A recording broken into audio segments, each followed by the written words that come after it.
Welcome back, Truth Seeker. It is Sunday, March 29th, 2020. We're going to cover all of the latest headlines in the coronavirus pandemic outbreak. Again, further exposing that it's all news by the numbers. But before we do that, I just want to go back and watch this clip provided by CNN's YouTube page. It's a portion of the interview that Bill Gates just did March 26th with Anderson Cooper and Sanjay Gupta, two media agents. And I want you to listen carefully to what they say just in the beginning of this. And if you don't catch what I show you, I'll explain what you're missing. So let's listen. Here we go. Let me make it a little bit bigger. Make sure we're still set up here. All right. Listen carefully, Truth Seeker. Make sure we got our volume boosted. Okay, we're ready to go. Here we go. And just to be clear, you think that there will be lessons learned and applied for the next pandemic? It seems sometimes, unless something is smacking us. Okay, so part of the clue there is how Bill Gates just reacted to Sanjay Gupta's clever wording of the next pandemic. Hey, let's just watch it one more time. And if you watch this entire interview, which was well over 20 minutes long, there was all sorts of places where Bill Gates started doing this same type of thing, laughing, smiling, grinning, and nobody else is laughing, smiling, or grinning. It's like, here I get what he's doing. In some of the places where I watched the interview, I'm like, why is he grinning about that? Why is he laughing about that? But here I get the joke. Let's watch it one more time, and then I'm just going to show you what's behind this. And just to be clear, you think that there will be lessons learned and applied for the next pandemic? It seems sometimes, unless something is smacking us in the face, Bill, that people just don't pay attention, even when it comes to their own individual health, let alone public health. Well, talk about being smacked in the face. What's going on here? Okay, let me tell you what's going on here with being smacked in the face. These people are just the scum of the earth, Truth Seeker. And what's going on here is the phrasing of the next pandemic. That is the name of the short documentary that Bill Gates just did, which released November 7th, 2019, where Bill Gates predicts that in the near future there'll be a coronavirus pandemic out of China and likely out of an open-air food market, which is exactly what the official story is. Wuhan, China, open-air food market. And if you've seen the movie Contagion, that's the same story there. But this stuff is just such a joke. And there it is right there. I mean, just laughing at you. And I've been talking about this nonstop for months. Remember, Event 201, the coronavirus outbreak pandemic simulation of October 18th, 2019, which was the exact same day the military World Games began in Wuhan, China. That simulation took place. Was co-hosted by the Bill and Melinda Gates Foundation. They said 65 million people would die, and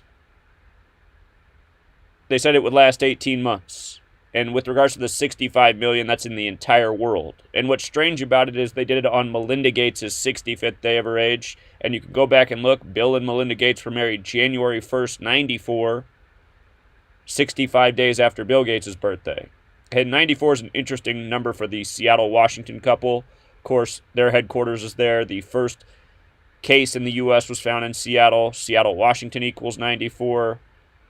Coronavirus pandemic equals 94. To me, it almost seems that they were married 26 years in advance of this. Virus equals 26. Just for this whole ordeal that we're living out right now, which Bill Gates is now laughing about.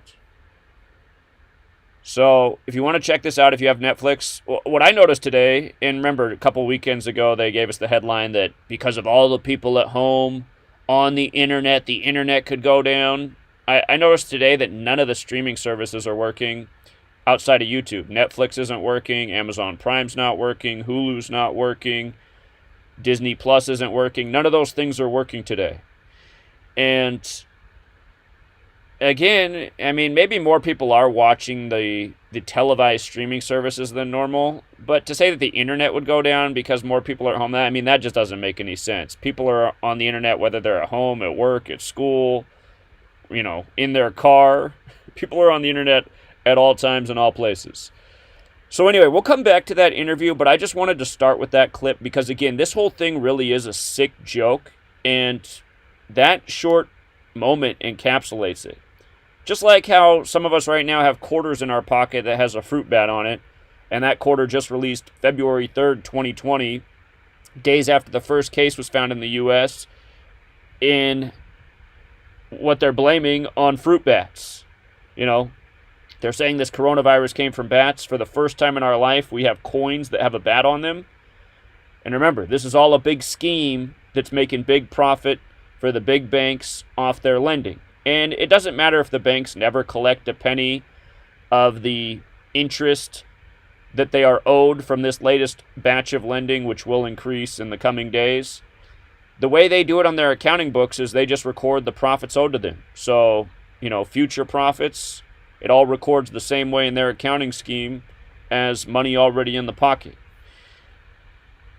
Okay, so next pandemic, again, that came out November 7th, the day leaving 54 days left in the year. If you watched the videos I did last night, we talked about 54 once again. 54 is a number that connects to the sun, as in the sun in the sky, where the term corona comes from. Remember, the term corona was first coined by a Spanish astronomer while in New York observing an eclipse. The light shown around the sun during a solar eclipse is referred to as a corona. So, and think about that too, because it has to do with like blocking out the light, darkness, a little bit of light around the darkness. We're kind of in a dark moment right now, being told to stay in our homes, having our lives interrupted. Also, don't forget that Spanish astronomer's name, as we covered, his name equals 201 in Gematria, a number that's coded all over this thing, which again began with Event 201, the coronavirus outbreak simulation, co-hosted by the Bill and Melinda Gates Foundation, Johns Hopkins University, and the World Economic Forum. Of course, other major financial and corporate pharmaceutical institutions were there. So, with that said, let's just go through it. I'm just going to cover a lot of the latest headlines. For those of you who watched the videos I put out last night, at the end of this, I'll review some of last night's headlines in case you missed that. But here was a story that broke yesterday. It's in the headlines again today. The first infant reportedly dies from coronavirus in Illinois. They haven't given us the child's name or the family's name, but they gave us the doctor's name who confirmed the story. And the thing was, this news broke Saturday, the 28th. An infant in Illinois who tested positive for coronavirus, aka COVID-19, has died, the state's Department of Public Health said in a statement on Saturday. So that was March 28th. Emphasis on 28. And the IDPH director, Dr. Chigozie confirmed the death. Now check this out.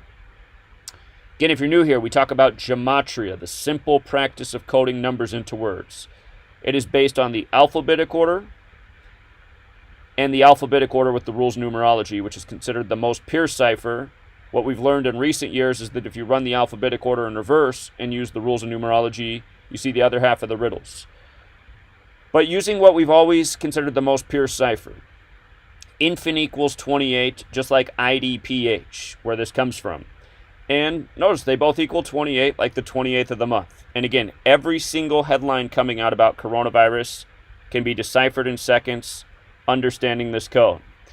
The name of the doctor, his name is 64. The word infant with the alphabetic order is 64.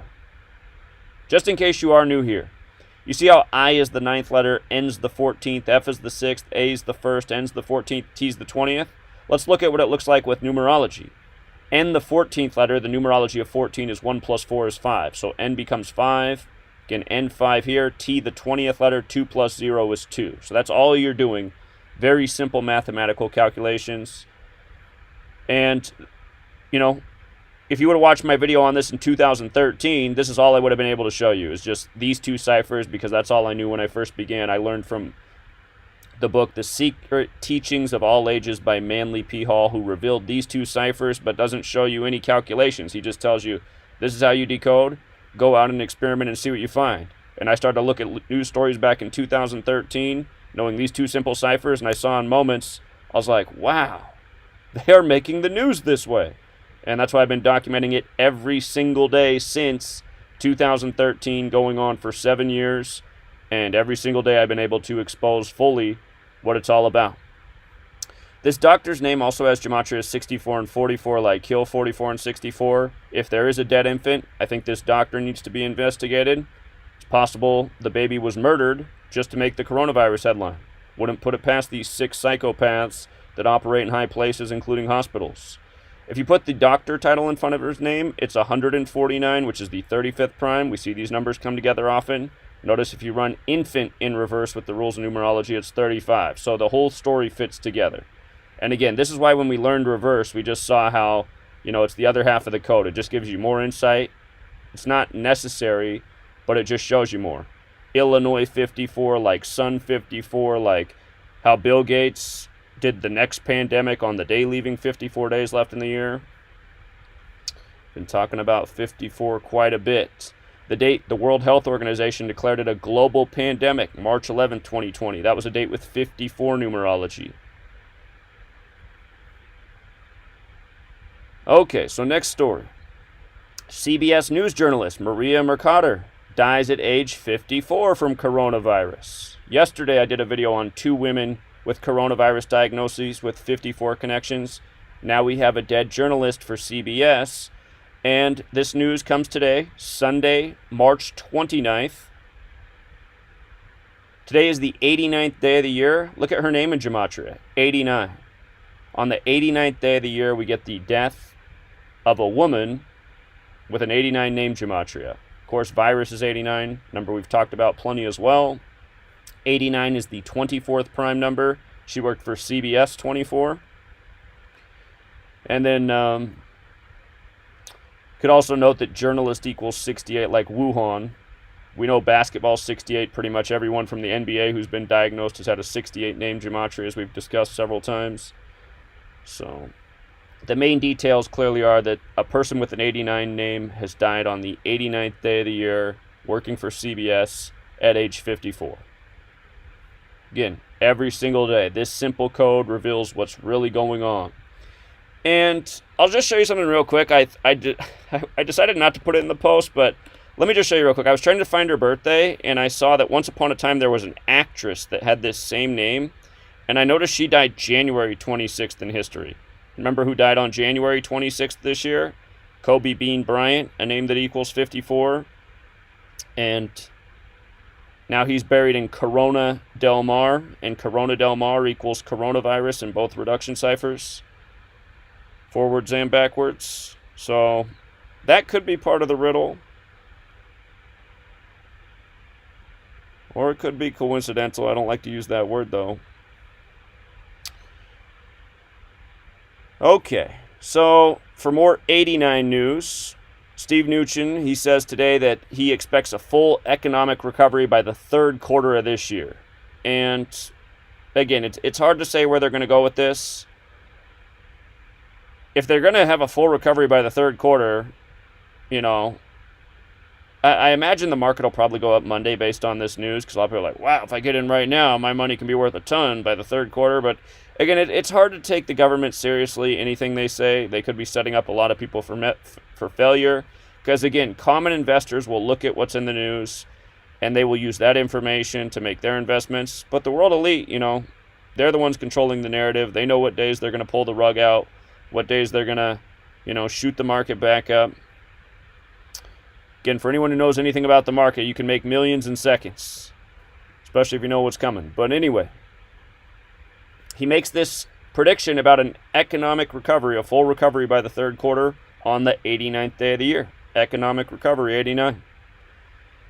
And something else I just noticed about that phrasing of economic recovery is it has the gematria of 188 and 244.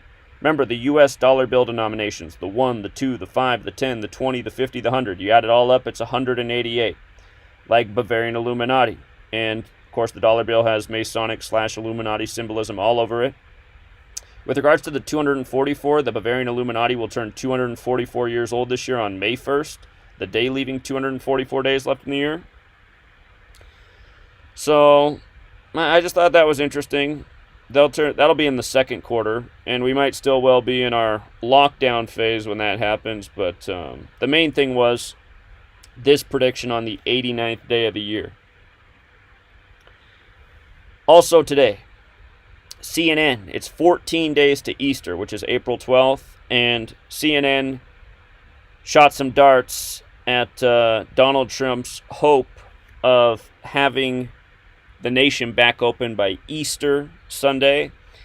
And, of course, Easter is religion. Religion's got the 89 Gematria like virus. In this article, they include some cartoons, which have some elements of truth to them, making fun of the experts on Facebook, making fun of Donald Trump getting his information from the Easter Bunny, making fun of Donald Trump, Mr. It wasn't me, blame them, and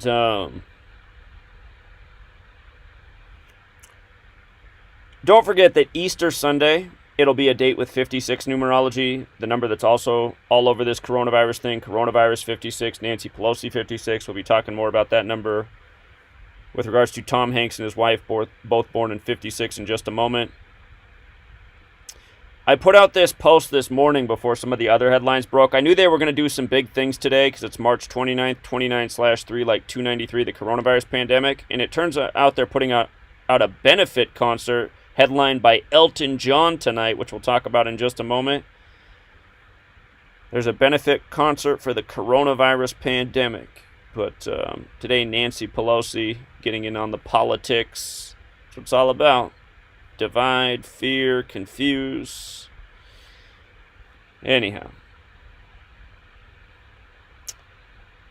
Nancy Pelosi, by the way, her birthday is March 26th, 263, the 56th prime. Nancy Pelosi, 56, Washington, D, 56. What a date for a birthday for a Nancy Pelosi character. Anyhow, speaking of that benefit concert, it is tonight. You can watch it on Fox. Elton John's going to be the headliner, and it's not hard to see why. Coronavirus pandemic, 293, like today's date, 29/3, and also 113. And remember, the World Health Organization declared it a pandemic on March 11th, 11/3. Elton John, 113. See how they do it? Keep in mind, 293 is the 62nd prime number. The word Mason equals 62 and 73. Elton John just turned 73 years old March 25th. So, again, Masonry is based in Kabbalah. Kabbalah states God created the world with letters, numbers, and words. That's why they work by this code every single day.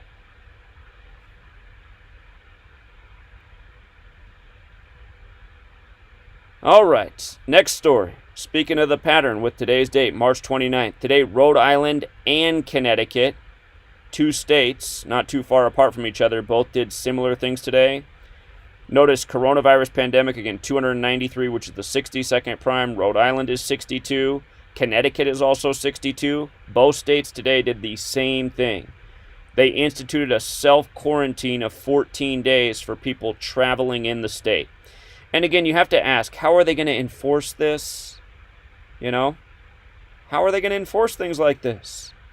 But you can still see while they're rolling out the headlines. They're putting people on the honor system. They're saying if you're in our state, if you're traveling, you need to quarantine yourself for 14 days. Because again, they're saying that's the period of time that the virus needs to pass.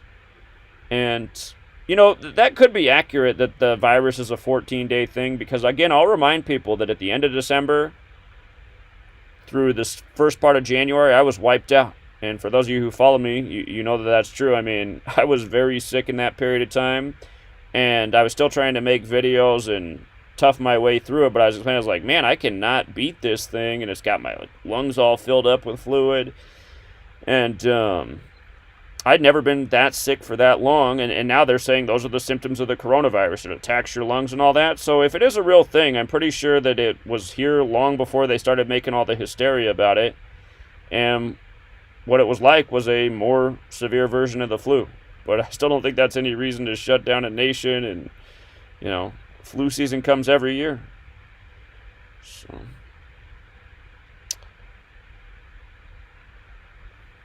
Okay. Here's a good one. Today, Sunday, March 29th, Stephon Marbury, big New York basketball star, in the headlines. And I just had to laugh. I said, you got to be kidding me. From his birthday to today, his 39th day of his age, I mean, anyone who's followed my work for any period of time knows that I call 39 the New York number. So this is a New York-centered story. Again, New York's 39. It's the Empire State. Empire's 39. NY's 39. The abbreviation NYC, when you run the alphabetic order in reverse, is 39. And again, for years, I just focused on these three things right here. That's why when I learned reverse, I was like, wow, NYC's 39. New York, comma, NY's 39. And the other things we always knew about New York is it was established on a date with 39 numerology. The first governor was born in 1739 on the same birthday day as New York, July 26th.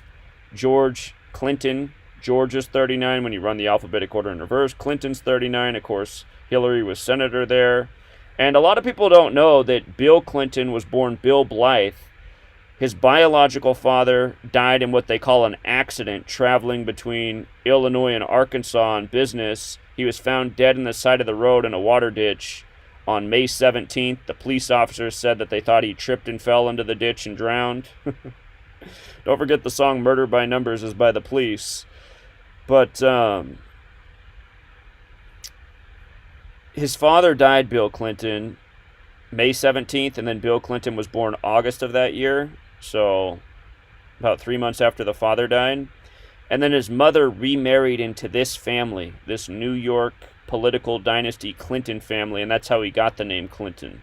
And then you got to think about right when he became president, you had the 93 World Trade Center bombing, blamed on the blind sheik, which equals 93. And if you've read my book or listened to many of my videos, you know the rest of that story. But anyway, 39, the New York number, and again, New York story, Stephon Marbury, New York basketball star on his 39th day of his age. He's in the headlines. I mean, when was the last time we heard about Stephon Marbury? I haven't heard Stephon Marbury's name in like a decade. But now he's so concerned about the coronavirus. He's trying to get 10 million masks for his city. So, again, it's just always 39 in New York. They've built so many stories over the years for New York and 39. It's just ridiculous. Okay, speaking of ridiculous, we've been covering all about Tom Hanks and Rita Wilson and his son with his all-seeing eye tattoo in the center of his chest and his bizarre Instagram posts, including his latest where he says all the conspiracy theorists are going to get round up and put in the FEMA camps, and he needs to end his live stream because he's going to eat someone's pineal gland at a human sacrifice. If you've missed that Instagram, go to Chet Hanks. His name sounds like shit. Chet. C-H-E-T. Who would name their kid Chet? Anyway. Check out his post on Instagram, and then let's talk about this. Okay.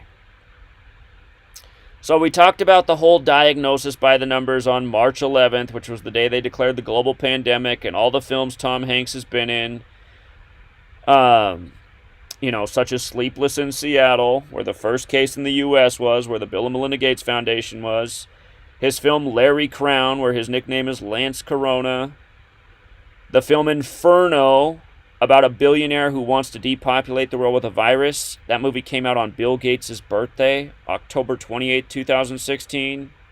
We've talked about Tom Hanks' 201 tweet. He's losing to his wife in gin rummy by 201 points while they're getting better from coronavirus, a tribute to the Event 201 simulation.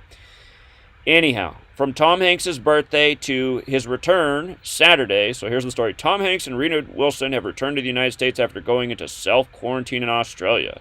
We're home now, and like the rest of America, we carry on sheltering place. I think he meant to say sheltering in place. And social distancing, Hanks tweeted Saturday.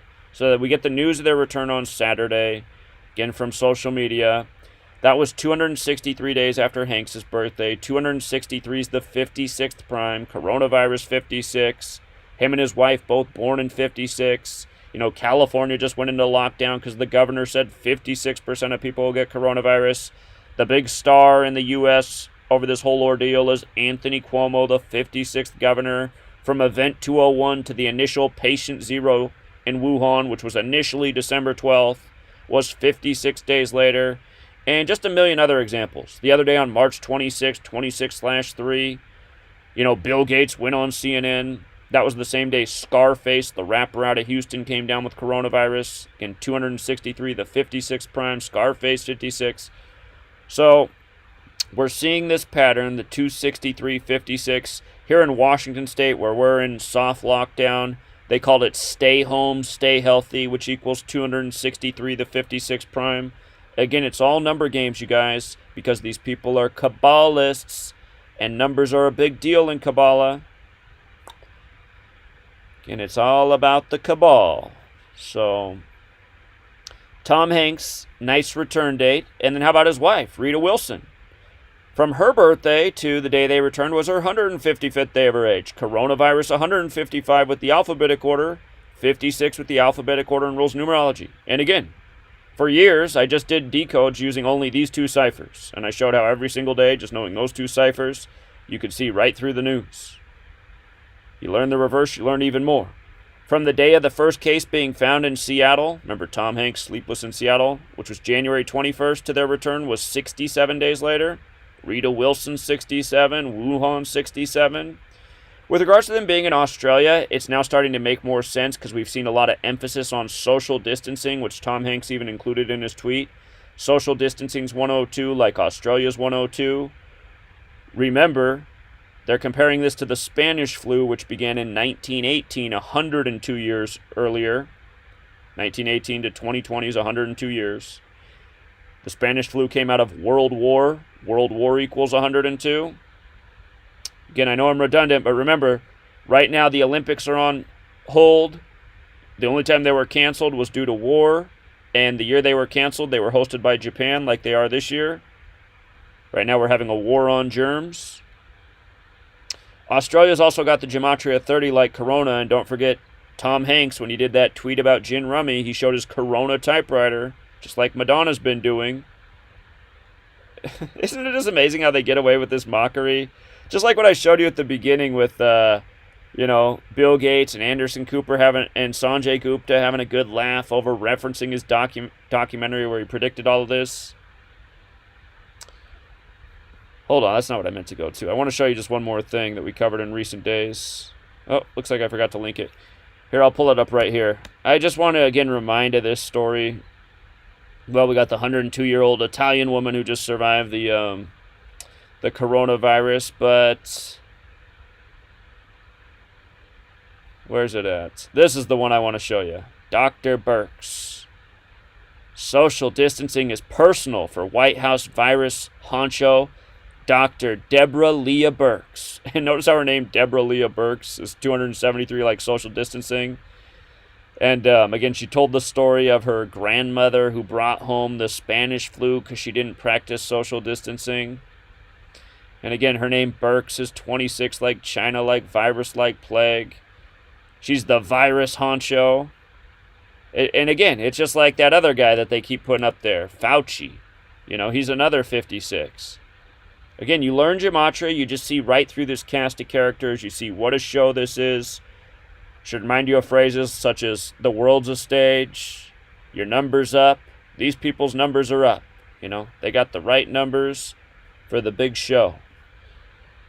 Okay.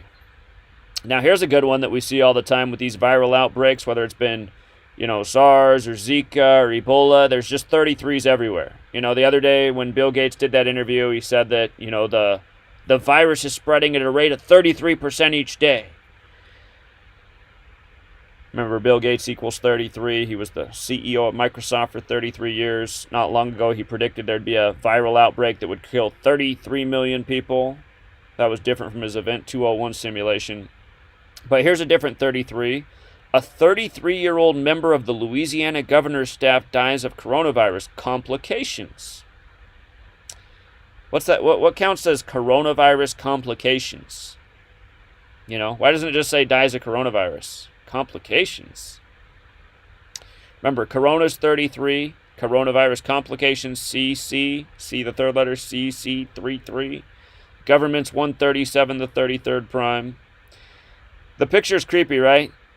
These white people with their hands on the shoulder of this black woman who's now dead, who was 33. They give you the picture of her, April Dunn. She was probably done for as soon as they laid hands on her. But look at her name, April Dunn, 46, like sacrifice, like how Genesis 46 begins with a sacrifice, execution 46, virus 46. What creeps me out about this, well, let me do a few more things and I'll show you what really creeps me out about this. But she worked in the Disability Affairs Office, which equals 170, also like sacrifice. Disability Affairs, also 118, that number that's commonly around death. And Jewish Gematria deaths, 118. Deaths also 38, like Louisiana, where this happened. And of course, they're saying that's now one of the hot spots. I have a feeling that by the end of all of this, the hottest spots for coronavirus deaths will be black communities. Again, they're usually the most targeted. Why do you think Bill Gates spends so much time doing all of his generous, vaccine trials in Africa? People are sick. But this happened March 28th, 2020, the 88th day of the year, right? Arsenic poisoning is 88, poison's 88. Arsenic's 33, the 33rd element on the periodic table. So we have someone dead at age 33 on the 88th day of the year. And when you die from arsenic poisoning, it looks like you died from the flu. So what an easy way to kill somebody and blame it on the coronavirus. Pretty sure this is what happened to this young woman.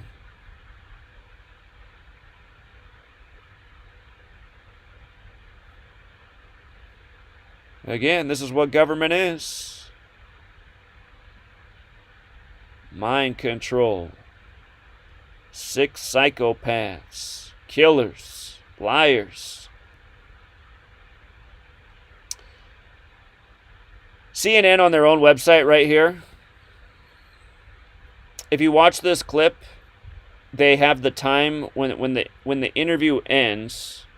It's let me see if it's going to make us watch a commercial. Yeah, I'll come back to it in a second.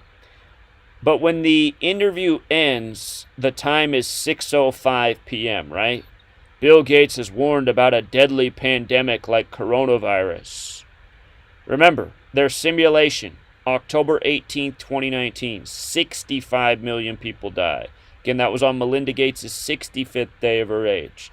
They were married 65 days after Bill Gates' birthday. So what are the odds that they end this interview? Here, I'll just skip to the very end so you can see. So it's 6:05. We're running out of time. 6:05. Just another 65. 6:05 p.m. And what else is creepy about the day they did that? March 26th. It was Bill Gates' 151st day of his age. When you run the alphabetic order in reverse, pandemic is 151. And, it was also March 26th, so 26/3, like 263, the 56th prime.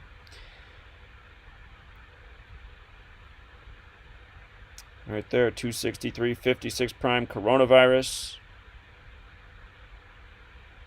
I guess I should have played the clip real quick, just so we could hear him say that 33%. All right, let's do it. Let's hope it doesn't make us watch the commercial again.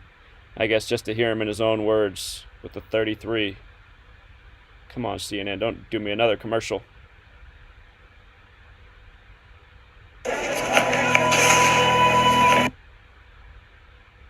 Hold on, we gotta sell you a truck before we go back to scaring you. Hold on, or actually a car. All right, here we go.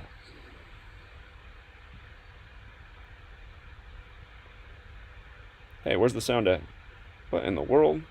Did their shutdown, and they did it well, the good news is that China did their shutdown, and they did it in a very serious way.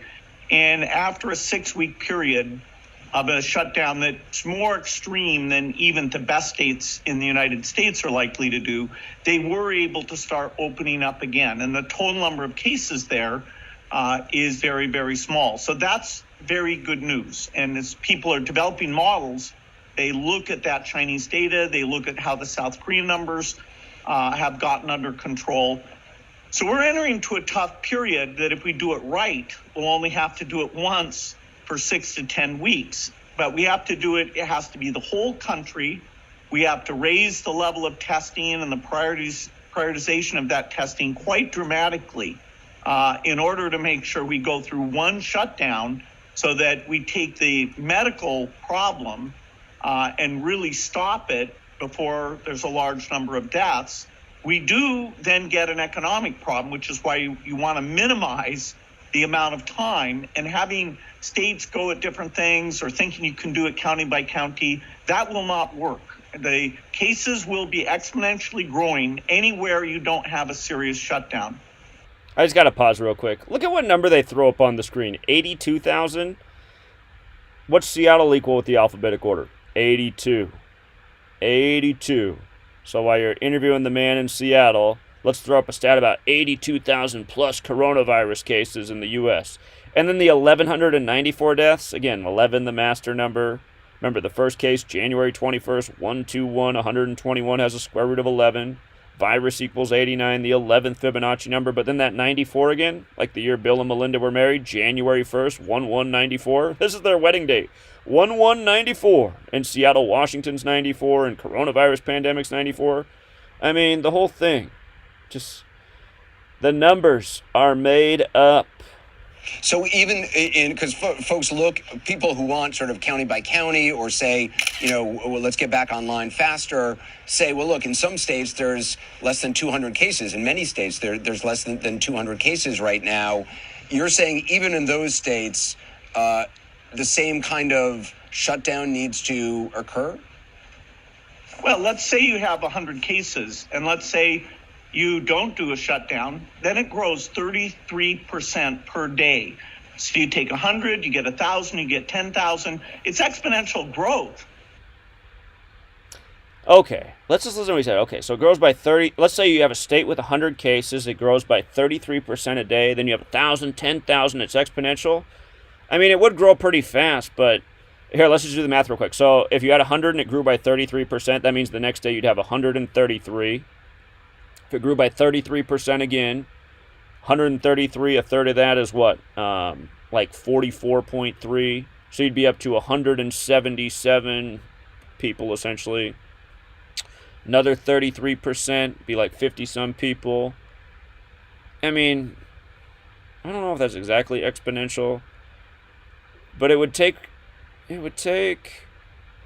about a week to go from 100 to 1,000, and then anyway, if you just think about it, though, they're saying certain states, like in the Midwest, where there's not real populated, they have like less than 100 cases right now. And if what he's saying is true, well, those states should have already gone way past that number. So where are these figures even coming from is really what I need to be saying, North Dakota shouldn't be at 65 cases or whatever they reported yesterday. I'm pretty sure that's what they said North Dakota had yesterday. 65 cases. It's where the majority of my family is. And have you guys noticed that the red states seem to have a lot less cases than the blue states? What's up with that?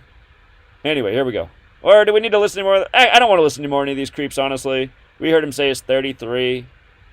Smiling again. Again, if you watch all, just look at his face right now. It's like, exponentially. This is the billionaire in the movie Inferno. Again, that movie came out on his birthday. The movie about a billionaire who wants to depopulate the world with viruses. All of these people are criminal, you guys. Again, those of us in the United States of America need to realize what they taught us in school all those years about protecting ourselves from enemies, foreign and domestic. We have, laws for treason. All of these people are treasonous right here. The punishment for treason is execution. And if the government's not going to uphold it, well, then I guess our government's not, what it said it was. Somebody needs to uphold it. All these criminals got to go. All these psychopaths got to go. Bill Gates laughed and grinned way too many times in this 20-plus minute interview for no reason. Like, he'll start smiling and laughing after talking about, like, a big potential death. It's like, okay, people aren't seeing through this? God, people are blind. Just like they said in the beginning where we started with the beginning of this live stream with that clip about getting smacked in the head, the next pandemic. I mean, these people got to go. And the people who defend them, they got to go too. It's like when I was in Seattle protesting, or maybe not protesting, not the right word, raising awareness about Event 201 and the Bill and Melinda Gates Foundation. Like I said, the least successful of those information sessions was being up in the predominantly white and wealthy Green Lake area. All the people they think because they got their college degrees and masters and they watch the news, they just think they're so smart and know it all. But I had that moment where I was talking to a man on my left side, and a woman comes up to me from my blind side on my right and screams at me that I'm crazy and Bill Gates is a hero. Meanwhile, Bill Gates is laughing in her face through the television about the big number of deaths that could be coming. You know, these people got to go too. That woman, she'd make some good fertilizer, and I'm not mincing words. Speaking of which, from Bill Gates to another big tech Seattle company, Amazon now reporting that they got some cases in their warehouses. And you know what I realized? Yesterday I was out with King Henry. He's Mr. Electronics. Stores are sold out of everything. Everyone is buying all the home electronic stuff. It is gone. It just reminds me, I'm like, okay, so people are out of work, their job uncertainty, and they're spending all this money. All this stuff is gone. It just reminds me that people live on credit. They don't make smart financial decisions. This whole thing is a banker's wet dream. People running up their credit cards. Oh, well, in my bank account, I can make the monthly minimum payment for the next year. I did the calculation. Yeah, you know how much your interest is going to go up on what you owe over the course of the next year making that monthly minimum payment? Again, they didn't teach you any of this in school. Taught you how to be a moron. Taught you how to get taken advantage of by these crooks. But I was just amazed. We had to go. He was trying to find this electronic gadget. And, again, he's trying to do it for his children, right? This is the scenario. Parents are at home. They're trying to entertain their children who are out of school. Children want things because all the advertisements target them. Man, he couldn't find this thing.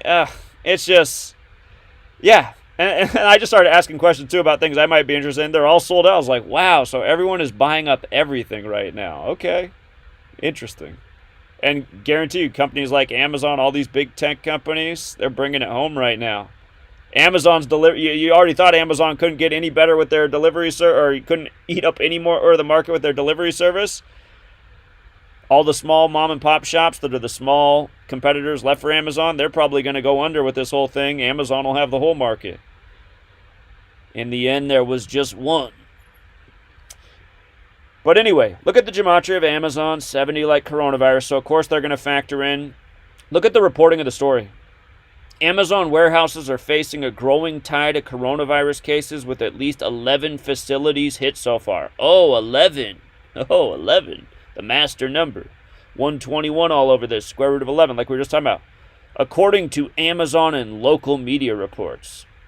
One person who works in Amazon's Staten Island, New York fulfillment center tested positive for the novel coronavirus, the online retail giant told CNN Business late Tuesday.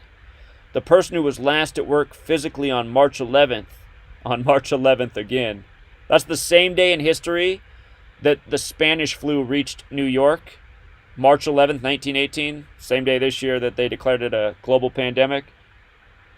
The person who was last at work physically on March 11th is in quarantine and recovering, Amazon said.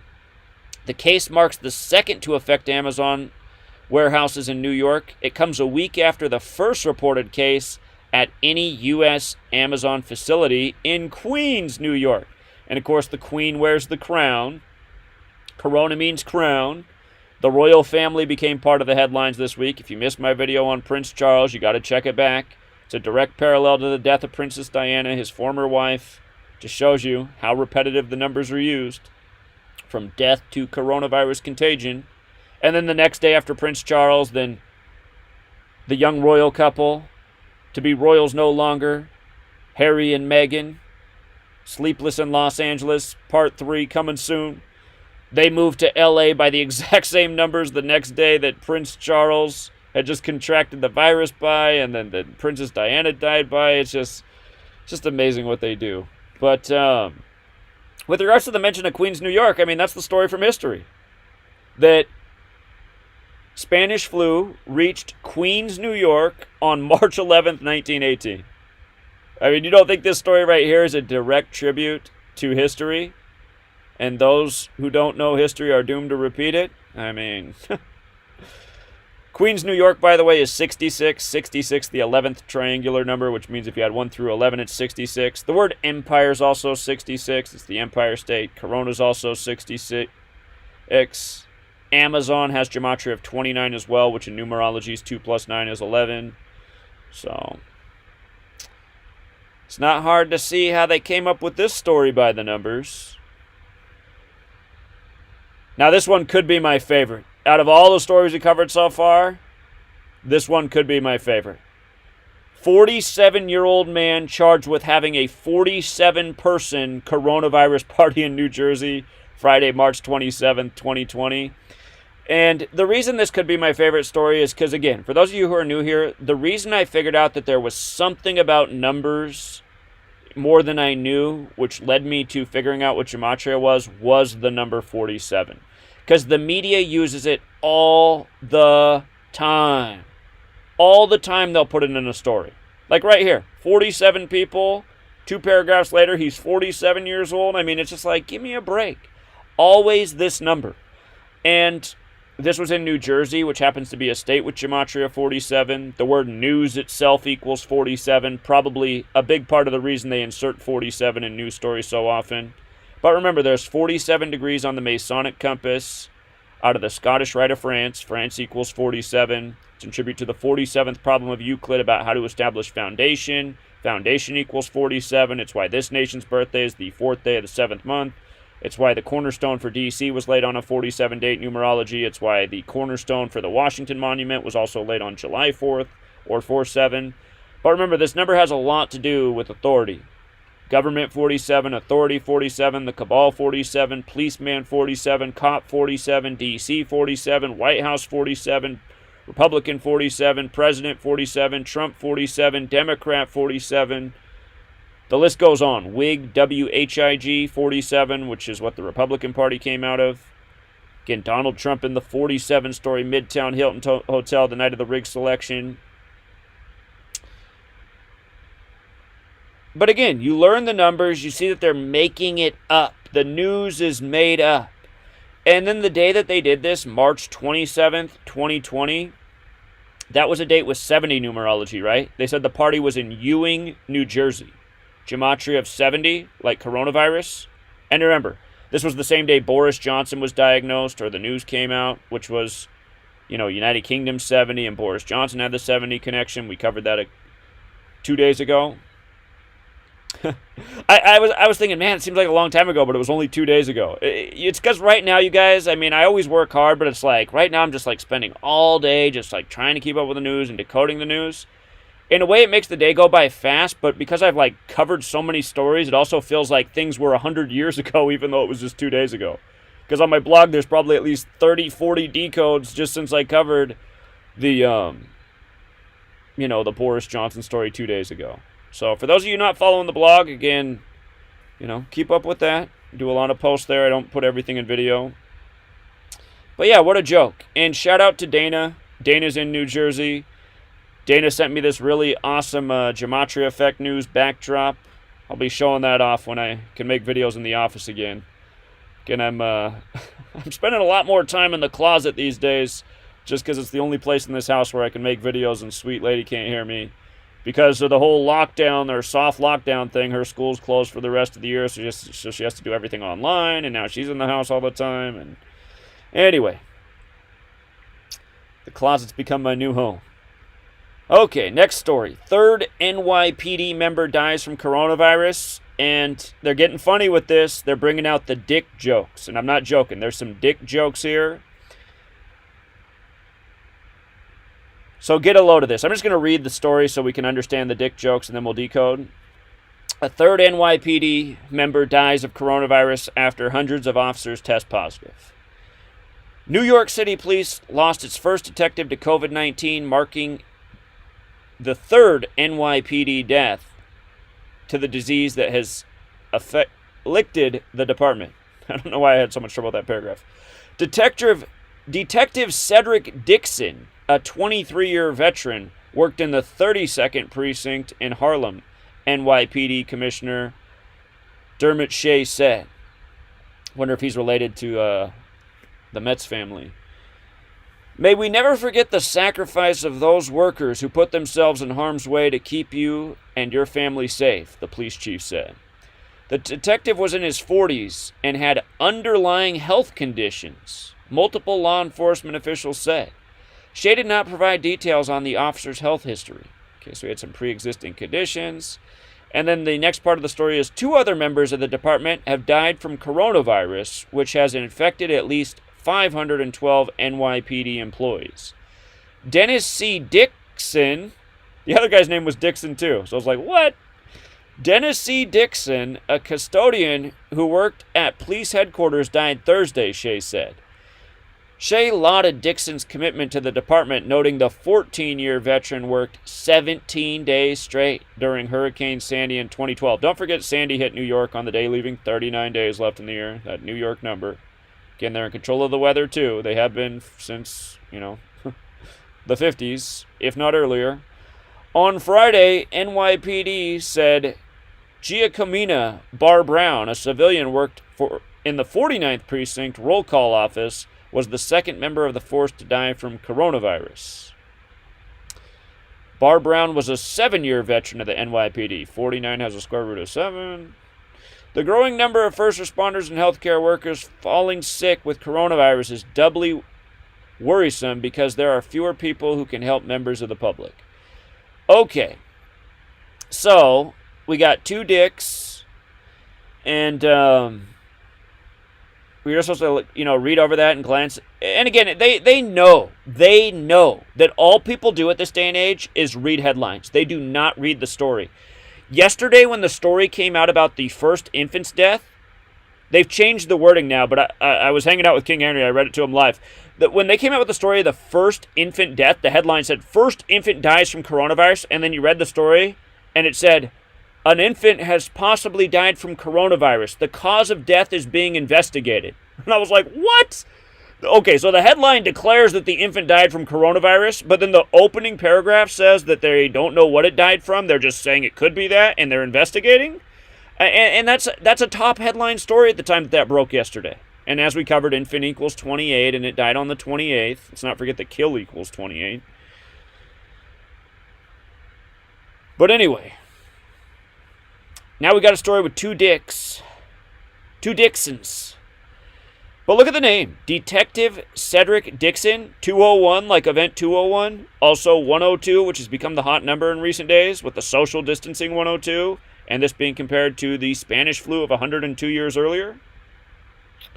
They mentioned how he was a 23-year veteran. Wuhan, 23. He worked for the NYPD, 23. The next guy is a custodian, the other dick.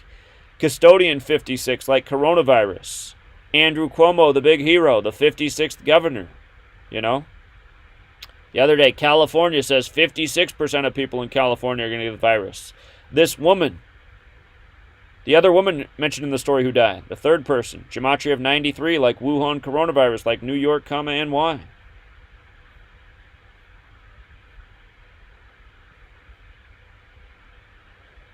Okay, so I covered this stuff last night. You might have already seen this. So just some quick review, and then I'll open it up for some calls here in a moment. Again, don't dial in yet, but if you do want to call in... Oh, I see. I think the phone might be in airplane mode. Let me get the phone out of airplane... Actually, I'll take it off airplane mode when I'm ready for calls. But just to get you ready, don't dial in yet because it's on airplane mode. But if you do want to call in, again, that number is 509-731-0567. 509-731-0567. I'll let you know when I'm taking calls in a moment. Just some quick review of yesterday's headlines by the numbers. On the 88th day of the year, the CDC became part of the headlines with a travel advisory. Travel advisory 88, like Trump. They followed Trump's lead, putting travel advisories on the states of New York, New Jersey, and Connecticut. And they did that on a date with 71 numerology. Again, CDC 71. Earlier in the day, the headlines was Trump was considered quarantining those 3 states, quarantining 71. The CDC established July 1st. Remember, on the 71st day of the year, March Madness was postponed and then canceled. Or actually, I know first they announced that no fans would be able to attend, then they canceled. But they did that on the 71st day of the year, March Madness 71. The championship for March Madness was in Atlanta, where the CDC is. And then we noticed that the full title of the CDC, Center for Disease Control and Prevention, is another 201, like Event 201, the simulation.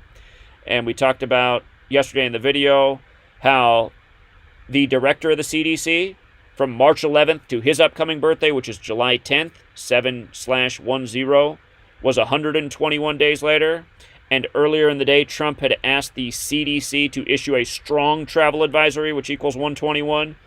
The number in this epidemic, 121, the first case in the U.S., January 21st. SiriusXM made channel 121 the coronavirus channel. Coronavirus outbreak 121, like Bill and Melinda Gates Foundation, like Johns Hopkins University, like World Health Organization. And again, that January 21st date, the first case found in Seattle, where the Bill and Melinda Gates Foundation is. I think Bill Gates' new nickname for me is Inferno.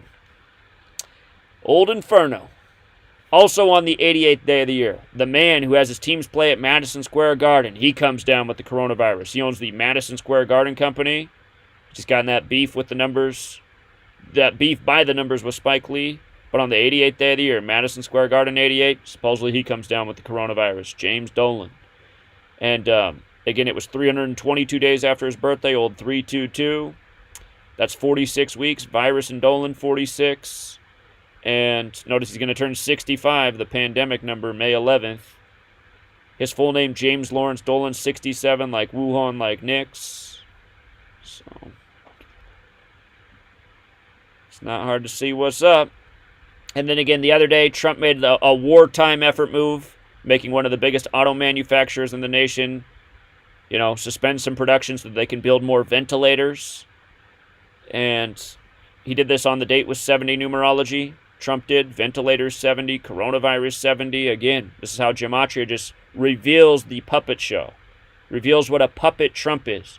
Every single day of Trump's presidency, I've shown how his action for that day is another story by the numbers. Every single day. And even before Trump was president, when he was on the campaign trail, just everything about puppet Trump, so easy to see with Gematria.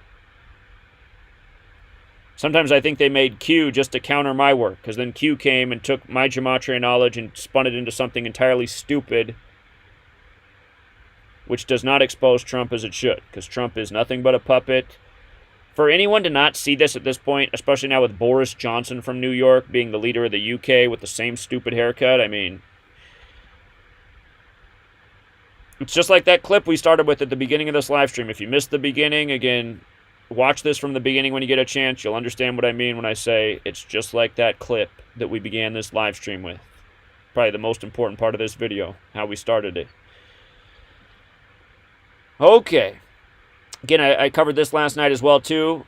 Number 24, like Kobe Bryant, who plays for Los Angeles, like Kobe Bryant, but plays for the women's team in the WNBA. She comes down with the coronavirus. And again, WNBA 68 and 23, like Wuhan, like basketball 68. Her name 54, forwards and backwards. Kobe Bean Bryant 54, like Sun. They say she's resting in Phoenix, the home of the Phoenix Suns, the Valley of the Sun. And then when I first saw that again last night, just like I said last night, I'm being redundant, but when I saw that, I was like, oh my God, let me see how many days it is from her birthday. And then I just died. I was like, oh my God, the news came 81 days from her upcoming birthday. Kobe Bean Bryant, 81 with the career high 81 points. Also a span of 82 days, like Bryant 82, like Game 82. It's just a joke, man. It's just such a joke. It is such a game. Remember, Kobe's buried in Corona del Mar, which equals 56 and 70 like coronavirus. Same ciphers. Somebody got offended last night because I said this woman had a big schnoz. I didn't mean to be insulting. I was just making the point about, like Pinocchio and lies and long noses. And,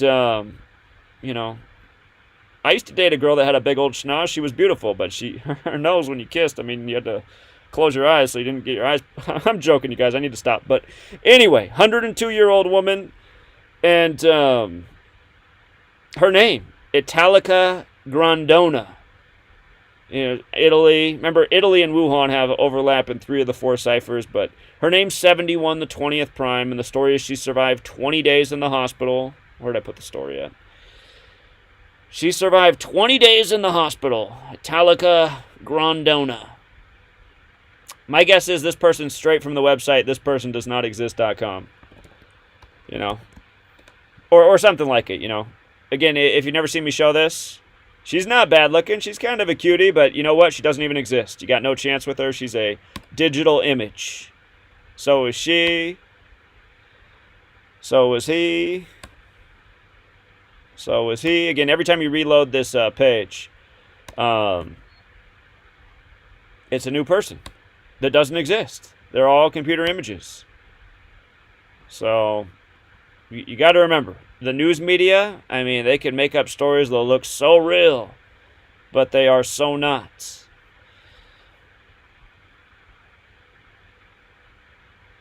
And sorry again if I'm offending anybody about the big nose, you guys. I mean, thicker skin, it always helps out in this world.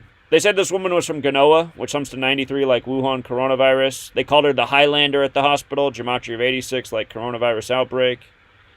But yeah, that 102 again. We've just been talking about that number in recent days, and this story comes out.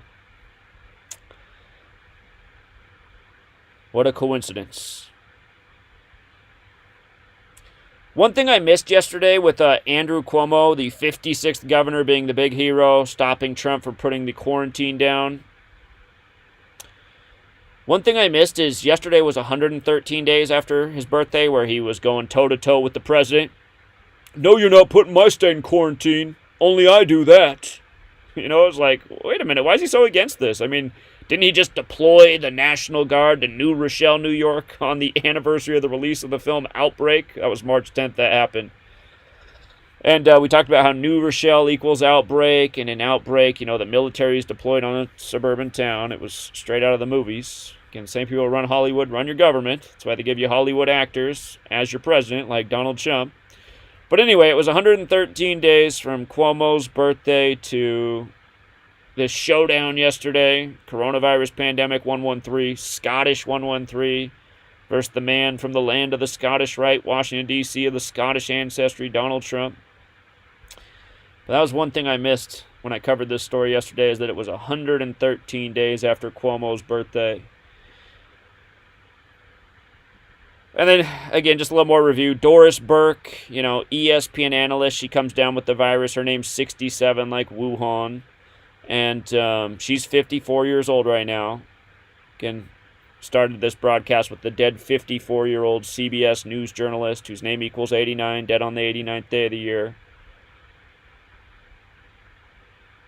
For Doris Burke, the news came 222 days from her upcoming birthday this year. Wuhan coronavirus 222, or a span of 223 days, also 7 months, 9 days. Novel coronavirus 223 and 79. Again, she works for ESPN. The NBA was suspended on the 54 date numerology, so 54-year-old for ESPN. Again, fitting in with that sun theme because, again, corona, the terminology relates to the sun. When a sun's eclipsed, the light that shows around the eclipsed part of the sun is the corona. Once again, a term coined by a Spanish astronomer, corona, a Spanish word, when he was observing an eclipse in New York, where they did the Event 201 simulation. And then if you go on Google today, you'll catch this. Down below the search, there's this stop sign with a "Lahoo's a her" hand sign. Lahoo's a her. Do the 5. Help stop coronavirus. Do the 5, 94, like coronavirus pandemic. Think that's how they came up with it? Seattle, Washington, 94. I wouldn't be surprised if some Gematria expert in the Seattle, Washington office of Google came up with this. Somebody high-fiving Bill Gates right now, laughing all the way to the bank.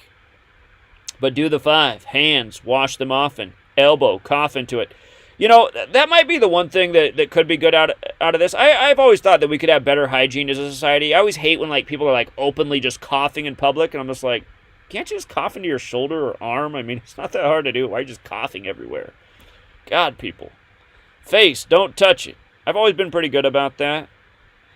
I mean, I'm not a germaphobe, but I do realize, like, I don't get sick very often, and I feel like I do the 5, but I'm not doing it because I'm all freaked out about the old celebrity virus. Space, keep safe distance. Home, stay if you can. Has anyone tried to go out to the grocery store in this? Most people are just like, it's just like business as usual. I think the people who are out shopping in the grocery store, they kind of like get it. They're like, all right, I don't know anyone with the coronavirus, and that's why I tend not to watch the news.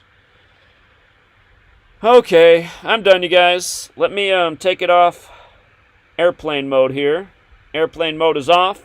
The line is open. If anybody wants to call in, again, it's 509-731-0567.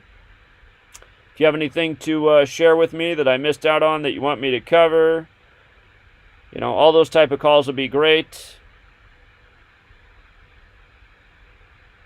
So, stand by. Oh, we already got a call. First call from New York. What's going on, sir? How are you, Brother Zach? Hey, man. Another day in paradise, my friend. You know Didn't I tell you on Wednesday night show he's a wartime president? Oh, he is now. He is the leader of the war against germs. Yes. And that's what I opened up with my little thing that I had. When you put, and I don't know, I didn't catch the early of it. My buddy from Arizona called me, let me know you were on. Thanks, Big Al. But when I spoke on Wednesday, wartime president, which was in parentheses, I don't know if you broke that down, but that equals 199 in the English ordinal. 199 is a 46 prime number, like virus, right, like chaos. And then, of course, in I think it's reverse ordinal, it equals wartime president equals 233. 233 is the 13th Fibonacci and the 51st prime number. So very, very good stuff. I'm glad you're on top of this. And talk about the beauty, organics, symmetry to all this. I was just looking at the Bill Gates with that criminal Anderson Cooper and Gupta. If you folks look at the first minute and 40 second of that 10-minute clip with Bill Gates 2 days ago on CNN, I think Gupta asked him about a timeline or something, and Gupta's like, well, I believe the virus is going to dictate, the timeline. So the virus, and then Bill Gates has this smirky smile, like he's all happy and stuff. What a fraud. But I'm glad you're on top of this wartime president. I brought that up Wednesday. So, hey, go get him, kid, and be listening. Well, notice in the most Pierce cipher, wartime president, and also 82, number that's coded all over this. Again, Seattle's 82, and that same thing you're talking about with Gupta. They continue to put up on the screen that, there it is right even to start the clip. Or let me just rewind that to the first second. I just tried to do it, and it's just so fast. I mean, it goes back up. But just... God, it's immediate, and it goes, all right, hold on, let me go ahead. But they keep showing the stat that 82,000 plus cases while they got Bill Gates on there. Hold on, it's right on there at the beginning. There it is again. They put it back up. But while they're doing the interview with Bill Gates, 82,000 plus coronavirus cases, and again, Seattle's 82, and that number's all over this thing too, just like Bryant's 82, and again, wartime president's another 82. The word game is 82. It's like they're playing a game with us. So, yeah, it's a huge psychological operation, but it has greatly affected my business, my friend. But I'm going to get through it. I'm going to weather the storm the best I can, But look, they're telling me I'm quarantined. I can only go out and do my business. Not that there's a whole lot of business going on, but I got some. But I'm going out in public, and I'm talking to my friends because we like to hang out and have some cigars out in front of the shop that's closed. And we already had the cops come by and say, hey, are you guys open? We're like, no. And I'm taking bets with the guys. How many weeks before the cops tell us we can't be, in public, And, we need to practice the social distancing crap. But, hey, I'm just enjoying the show. I got the popcorn. I'm going to watch it unfold. And I just want everybody to be safe, be aware, and keep supporting this because this is where we have to stand up and be counted for, folks. So have a great show. I will continue to listen, sir. All right, we're late into it, but I'm glad you're here. All right, take care, man. Appreciate the call. Caller? Hey, Zach. Hey, what's up, man? Hey, yeah, I tried to get a hold of you a few times before, but I know you got a lot going on here. But check this out. In November of 2018, the coronavirus was patented. I can give you the patent number if you want to look that up. Sure, I remember covering this because Bill Gates, the firm that has that that patent, Bill Gates. Something. Yeah, Bill Gates isn't invested in that specific patent, but he has plenty of investments in that same company that has it, which is no coincidence. So yeah, it says it was funded basically by Bill and Melinda Gates. So I was like, oh man. Yeah, yeah, their But, fingerprints are all over it. Yeah, what do you think about that? Is that, because I looked it up, it says a bunch of terminology that I really don't understand, I suppose, but at the end it says coronavirus, but apparently COVID or whatever the hell. I don't know, either way, this is fucked, and it's kind of getting old, but, yeah, I don't know. I just thought, I was like, man, I wonder if he knows that. Yeah, it is another good point, so I'm glad you brought it up. Everyone needs to know that as well. Yeah, well, I mean, it's all good, especially the 121 thing. Oh, yeah, so me and my girlfriend do this. I've been following you for, a lot of years now, ever since basically LeBron kind of won the thing, coming back 3-1. But yeah, so I live in Minnesota, and Karl Anthony Towns, right? We covered him the other day, yeah? Yeah, we were on the lookout for that, before, for the last few weeks, because we knew his name equals 68, and I don't know. And 85, and then it was the 85th day of the year that he made the news, and basketball's 85 and 68, so, yeah, perfect ritual with him as well. Yeah, she looked something else up, too. His number is number 32. Right. And it was 131 days after his birthday, which is the 32nd prime, and if you use the rule with the 19th letter, if you use the rule with the 19th letter, Wuhan is 32 as well, so, yeah. Yeah, but that was, I was like, all right, well, I wonder if they're going to bring this guy into it. And then, a couple days ago, we're like, oh, shit, I woke up, and I was like, oh, here we go. It's just too predictable. It's like, okay.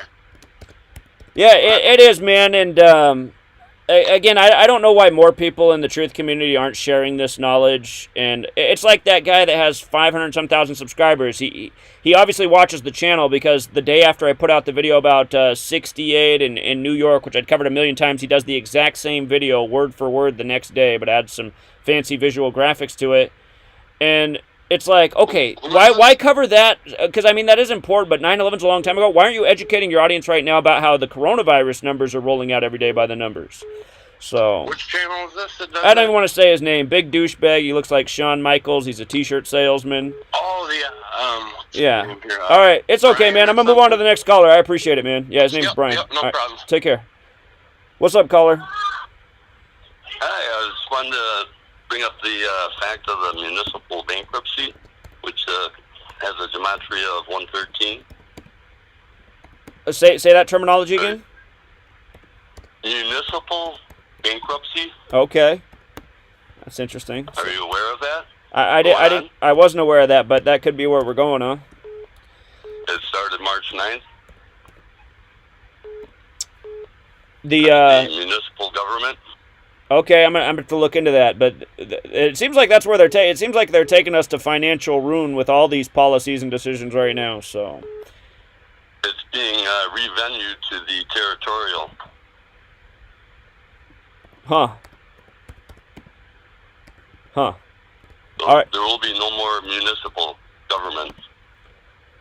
Okay. Yeah, I'm gonna look into that. You could be right on with that one. That's a good find. Let me know what you find.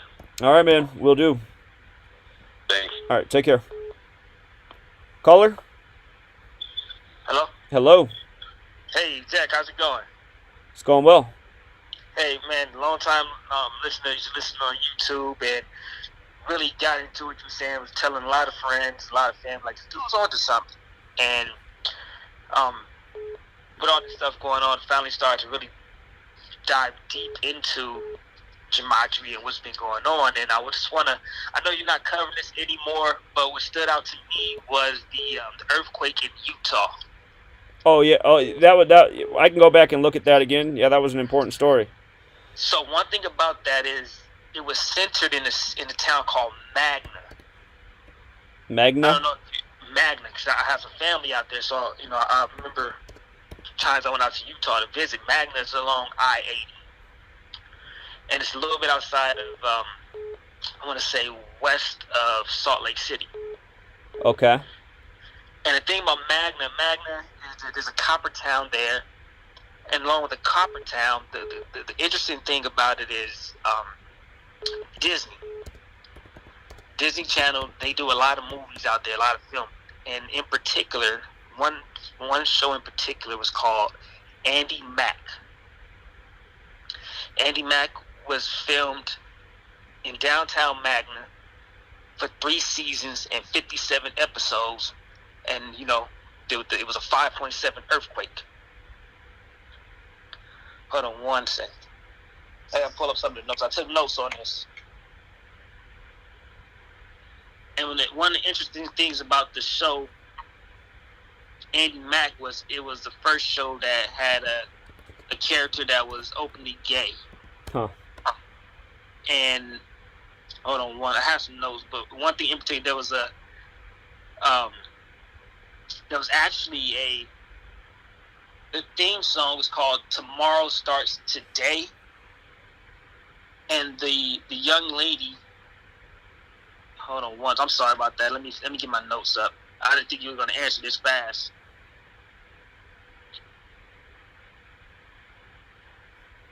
Okay, here we go.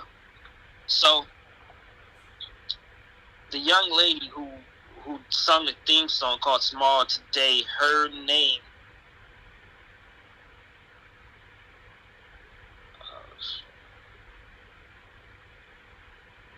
All right, hold on. Her name. Where is this? I'm sorry about this, sir. That's okay. I know you got it. I'm just waiting.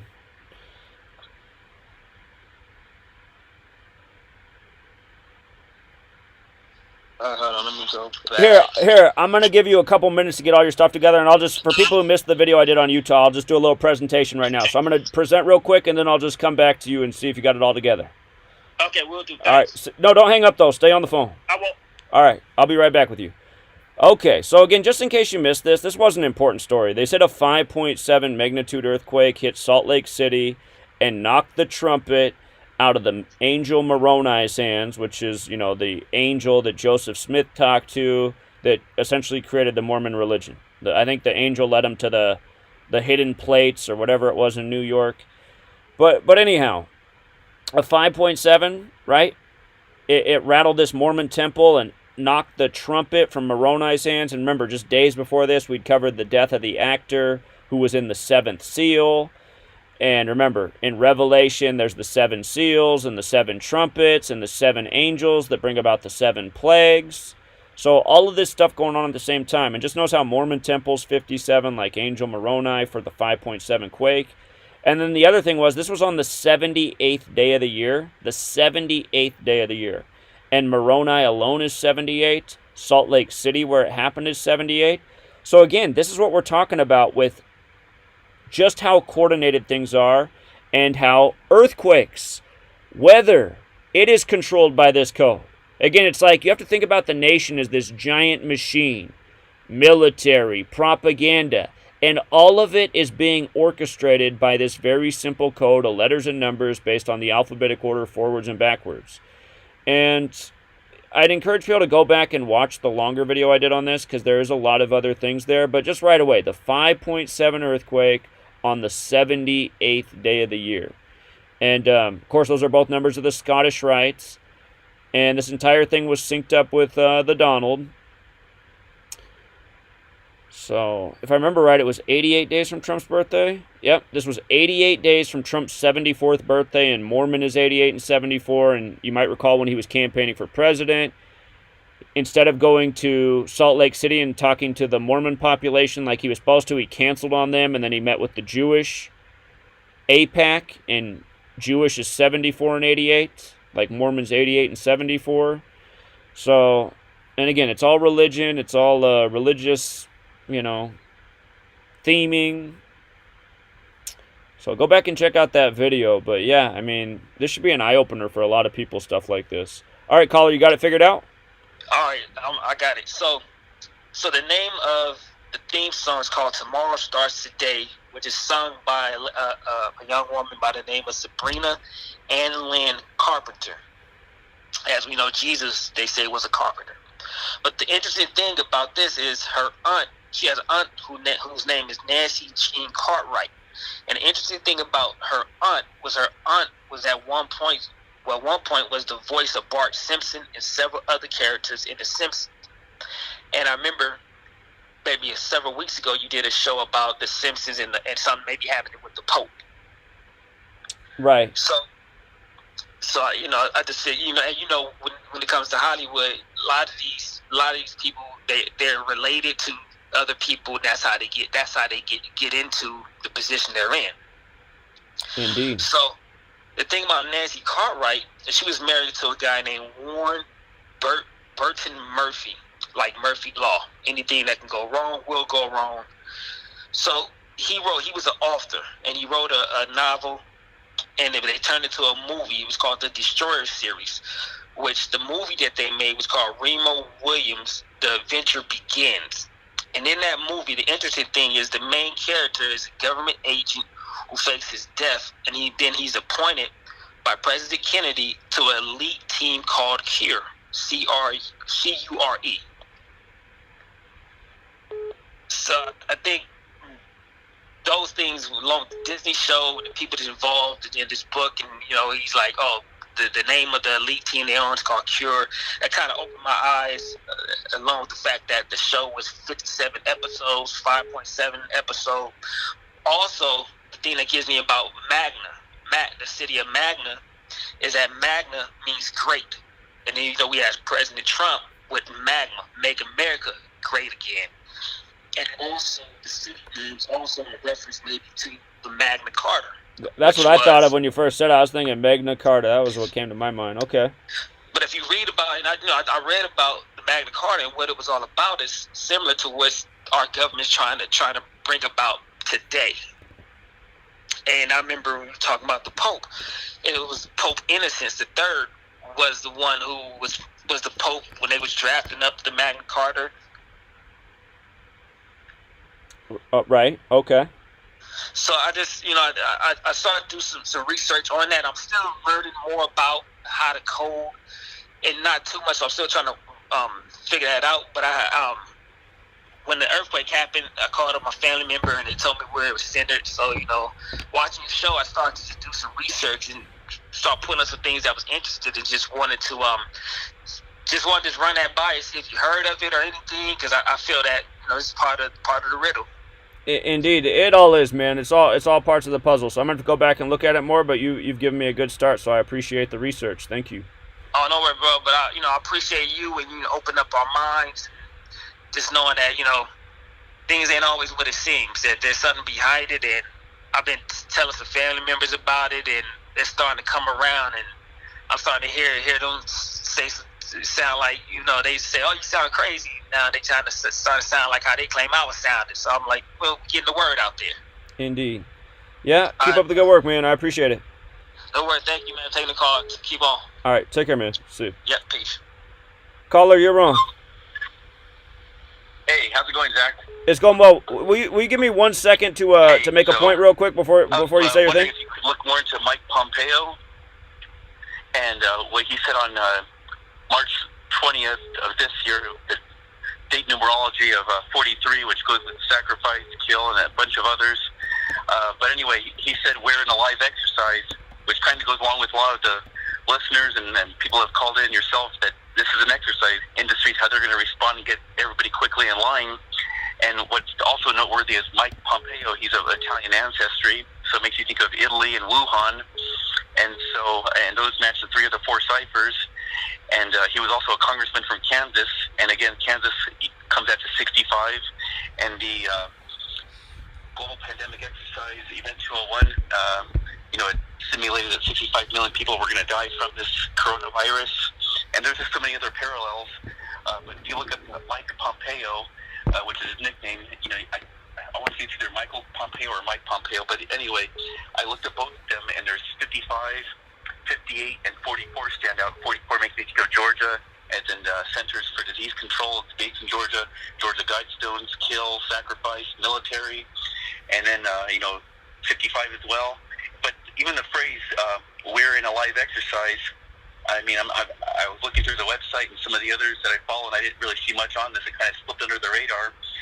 But that phrase alone is 113, and we know so much goes into 113 with dishonesty, politics, things of that nature. And, I've even seen 113 and some of these coronavirus things that are affecting celebrities. And so I would just, ask you to maybe look at that a little bit more. I mean, I'm getting ready to post on that myself, but, there's so much to peel off on that. And even there, it's noteworthy because it was on March 20th of 2020. It was a press conference, and he even said it twice. Mike Pompeo was up there, the Secretary of State, saying, "We're in a live exercise now. We're in a live exercise."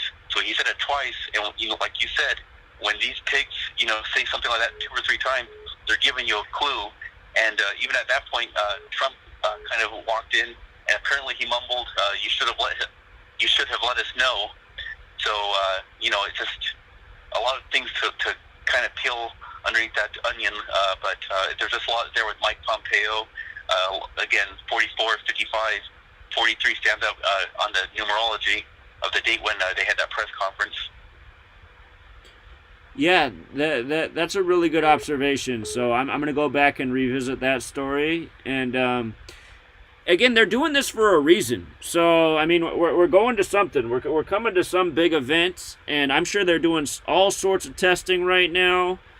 And, they got the American people thinking in a different way. I mean, this is nothing like what we've seen before. So this is, whatever this is, whatever kind of exercise or drill this is, I mean, there's a reason for it, and something greater is coming.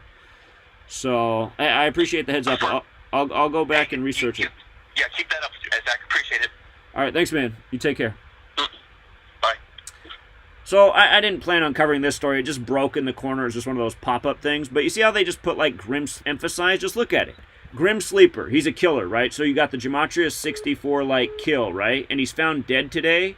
The Gematria is also 170 and 62, like, sacrifice. And then remember, today is March 29th. 29/3, like 293, the 60-second prime. There's a whole lot I could say about that 127 as well, but the guy's a killer, found dead for unknown reasons today. So, again, it only takes moments when you learn Gematria and you know your prime number relationships to see through what they are coding in the headlines. And I'm sure if I look more into this, if I can find his birthday and et cetera, I'm sure there's a whole lot more that lines up with this today. But again, for people who think, that I spend all day trying to figure out how to code or decode the headlines, no, this stuff is instant, man. I mean, I can look at a headline and normally within 5 seconds I already know what's up. All right, go ahead, Rambo. Sorry, man. Oh, yeah, it's great to talk to you on a non-Wednesday. Yeah, that's why I was surprised they were even calling. I'm like, whoa, Rambo on a non-Wednesday? Okay, I'll take it. Yeah, I mean, I'll listen to a lot of your videos, but not live. I'll listen to after the fact. I'll watch them. Yesterday you did a video on Bob Dylan's new song. Right. In the chat, the live chat, there was somebody calling themselves Rambo. But I have to clear this up. So they call themselves Rambo, and their avatar was a blue Star of David. Not that I necessarily have anything wrong with that. That's an ancient symbol that existed for a long time, means a lot of things. It actually represents a harmony, sort of the upside down equilateral triangle that represents the feminine energy. The upward facing one represents masculine, and together they represent harmony. I mean, there are a lot of different meanings to symbols, so I'm not against Star of David, but that's what he uses as his avatar, and he calls himself Rambo. Huh. And then several people in the chat were asking, is this the Rambo? Meaning, is it me? And he said, yes. He said he was me. That's not me. I need to clear that up because he's getting a bunch of subscribers to his channel by saying he's me. So he calls himself Rambo so that he'll get people who listen to this show to subscribe to him. Yeah, so, and I'm guessing he's one of the same trolls that operates that way on my Patreon page. Again, there's a lot of trolls on there that pretend to be other people and no one names in the community. It's probably the same tool that goes by the name Daily Picks, because that's one of his gimmicks, is pretending to be other people that's names are known in the community. So, yeah, people got to look. I wanted to clear that up because several people in the chat were convinced that it was me, and they were really happy to hear from them. But also the moderators to look out for that, because if someone's calling themselves Rambo, they should just delete that. Unless they're gonna, still in general, because I think what they're doing. I mean, he didn't really say anything that was like I'd be really embarrassed. One thing he said, he predicted that Britney Spears would be the next coronavirus victim, which everyone thinks I predicted. The ones who saw the chat think I predicted that. No, I don't know. But I've got no decode that leads me towards that. So, I mean, from what I saw, he didn't say anything I'd be like really humiliated to be associated with. But still, what he's doing, he's getting viewers on his channel, and he's saying he's me. So I'm thinking for the moderators, if they see someone call himself Rambo, I'm not going to use the name Rambo, because then now you're going to have to distinguish, Rambo 1, Rambo 2, Rambo 3. Sure. The headline goes is, it's Asahabe 1. It's ASAHBE and the number 1. And I'll comment with that. I don't have a content, but I see from people's reaction like they really want me to have a channel, so I have to work on that. But when I do, I'm not going to use Rambo, because I guess it's a convenient name to use to get the viewers, which in a way, it's an underhanded way of complimenting. It's kind of an underhanded compliment.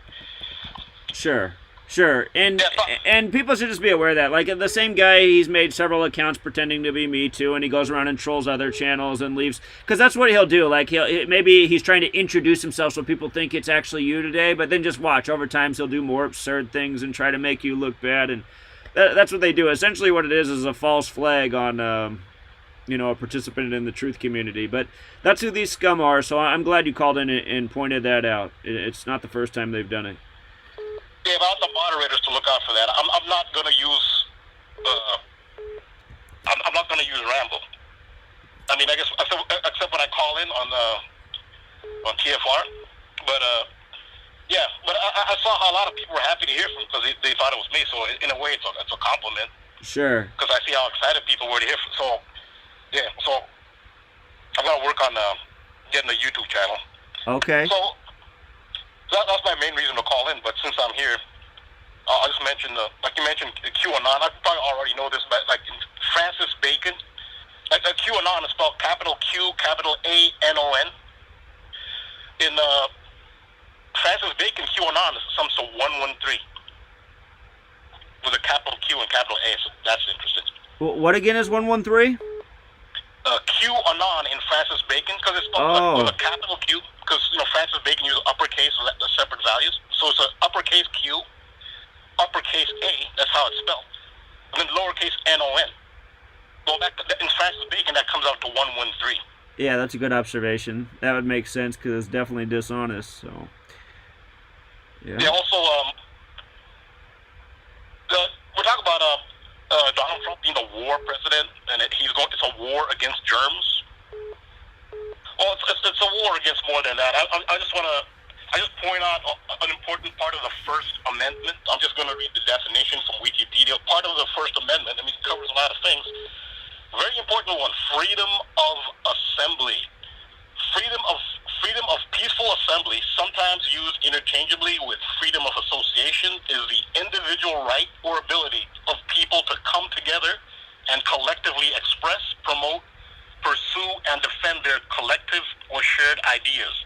The right to freedom of association is recognized as a human right, a political right, and a civil liberty.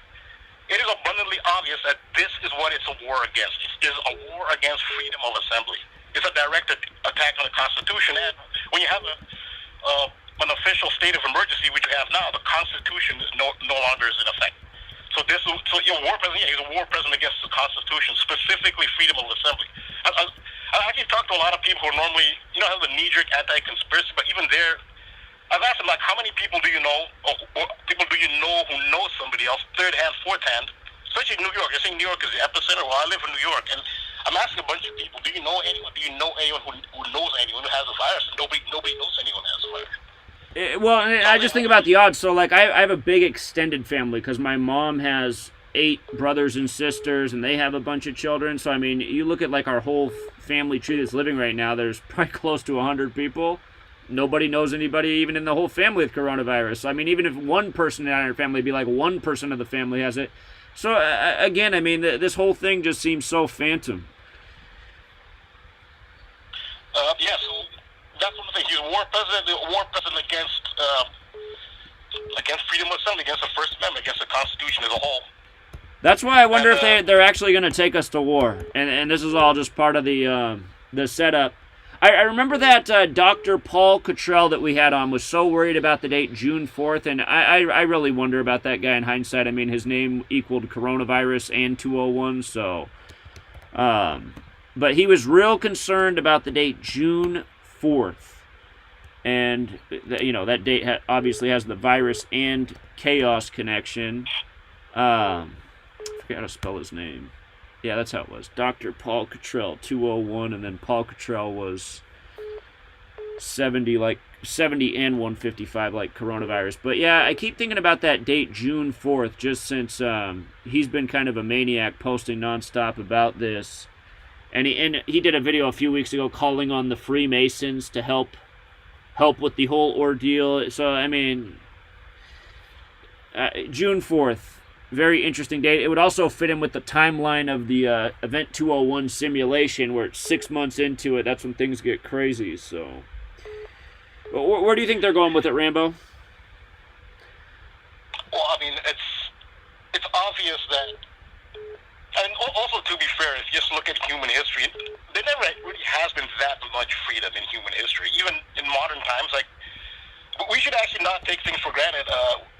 If you feel you have rights that can be taken away, then you're actually one of the lucky ones, because you actually have something to be taken away. If you look around the world, most people really don't have that many rights. Like if you lived in China, you know how Google censored, like a channel, like a Gematria channel like yours in China wouldn't exist by law. Sure. China's never really, yeah. So when has there really has there really in human history been that much like genuine human sovereignty? It really hasn't been that much overall.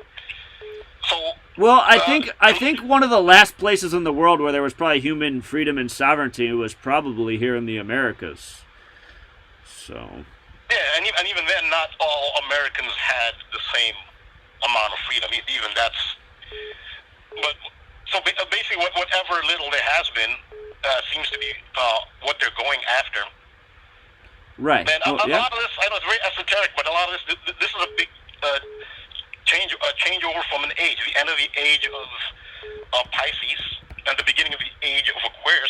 These, some people may think it's superstition, but there is this all. You think of even Jesus Christ in history. Jesus ushered in the beginning of the age of Pisces. I mean, whether it's metaphorical or a real person or not, it's still Jesus Christ ushered in the beginning of the age of Pisces, which is why Christians have the fish symbol with Jesus in the middle. Right. That's an indication of the age of Pisces. So even in Christianity, they may not have a hard time with it, but even Christianity does acknowledge the importance of these ages. Even the Mayan calendar talk about the end of when it wasn't the end of the world, as a lot of people thought the Mayan calendar was predicting it was the end of an age. It just all coincides. There's a Mayan tradition and other Western zodiac tradition and Middle Eastern, and they all acknowledge this is an end of an age. And with the beginning of a new age, it's an entire new paradigm. And those who were in charge in the old paradigm just refused to let it go. So what you're seeing now is the prevailing paradigm in the age of Pisces. Absolutely, they will fight the laws of nature. They will usurp God if they have to. They will not accept the conditions of the age of Aquarius. And they're using that was a central theme, the central theme of September 11th. So they're using all sorts of sorcery and magic, and they're just using everything in the book, basically to prevent what should be a natural occurrence, which usually has to do with leadership. It's a change of leadership, and that's why you're seeing a lot of royalty theme, because royalty has to do with leadership. Even you mentioned Queens, how the Amazon plant in Queens, Prince Charles, and supposedly contracted it, and all the Corona crown. That's why you're seeing the royalty theme. It has to do with the beginning of the new age, and the new age symbolizes a change in paradigm and a change in leadership. It's sorcery. That's what it is. Of course, they want a new age. I guess the new age to them is the new world order, and that's what they want. And on the esoteric level, I'm looking at it on the esoteric level. That's what it's about. Sure, but, sure. That's how I see it. Yeah, it makes a lot of sense, Rambo. So. Also, one other thing you're saying, how all these people they should be charged with treason. People like Bill Gates. The treason isn't against the United States. The treason is against the human race. Because across the world, they're all selling out their people. Sure, that's true. I'm just saying we supposedly have the laws and history to enforce these things, but Yeah, it's treason against the human race, and one has to wonder who is at the head of this agenda. Who is Bill Gates answering to? One has to ask that. You can speculate, but who are they answering to? It's a very good question. Whose agenda is this? That's so anti-human. Yeah. Yeah, we can explore that in the Yeah, I wonder the same question. So. All right. Thanks for having me on. Just thought I'd clear that up. All right, appreciate it, Rambo. On a Sunday. Yeah, indeed. Call us again. All right. All right, take care, man. Take care. Caller? Paul. Hello. Yes, I was just looking at the Gematria calculator, and I just uncovered some things interesting related to airports. Okay. And I was wondering if you could comment on that related to TPA, related to LAX.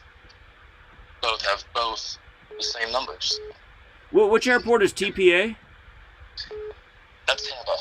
Tampa? Tampa, Florida. Okay. So, 3710, 4417. Both the same. Okay. 37 equals 10. And then there's your 44. So I was just wondering if you had any comment.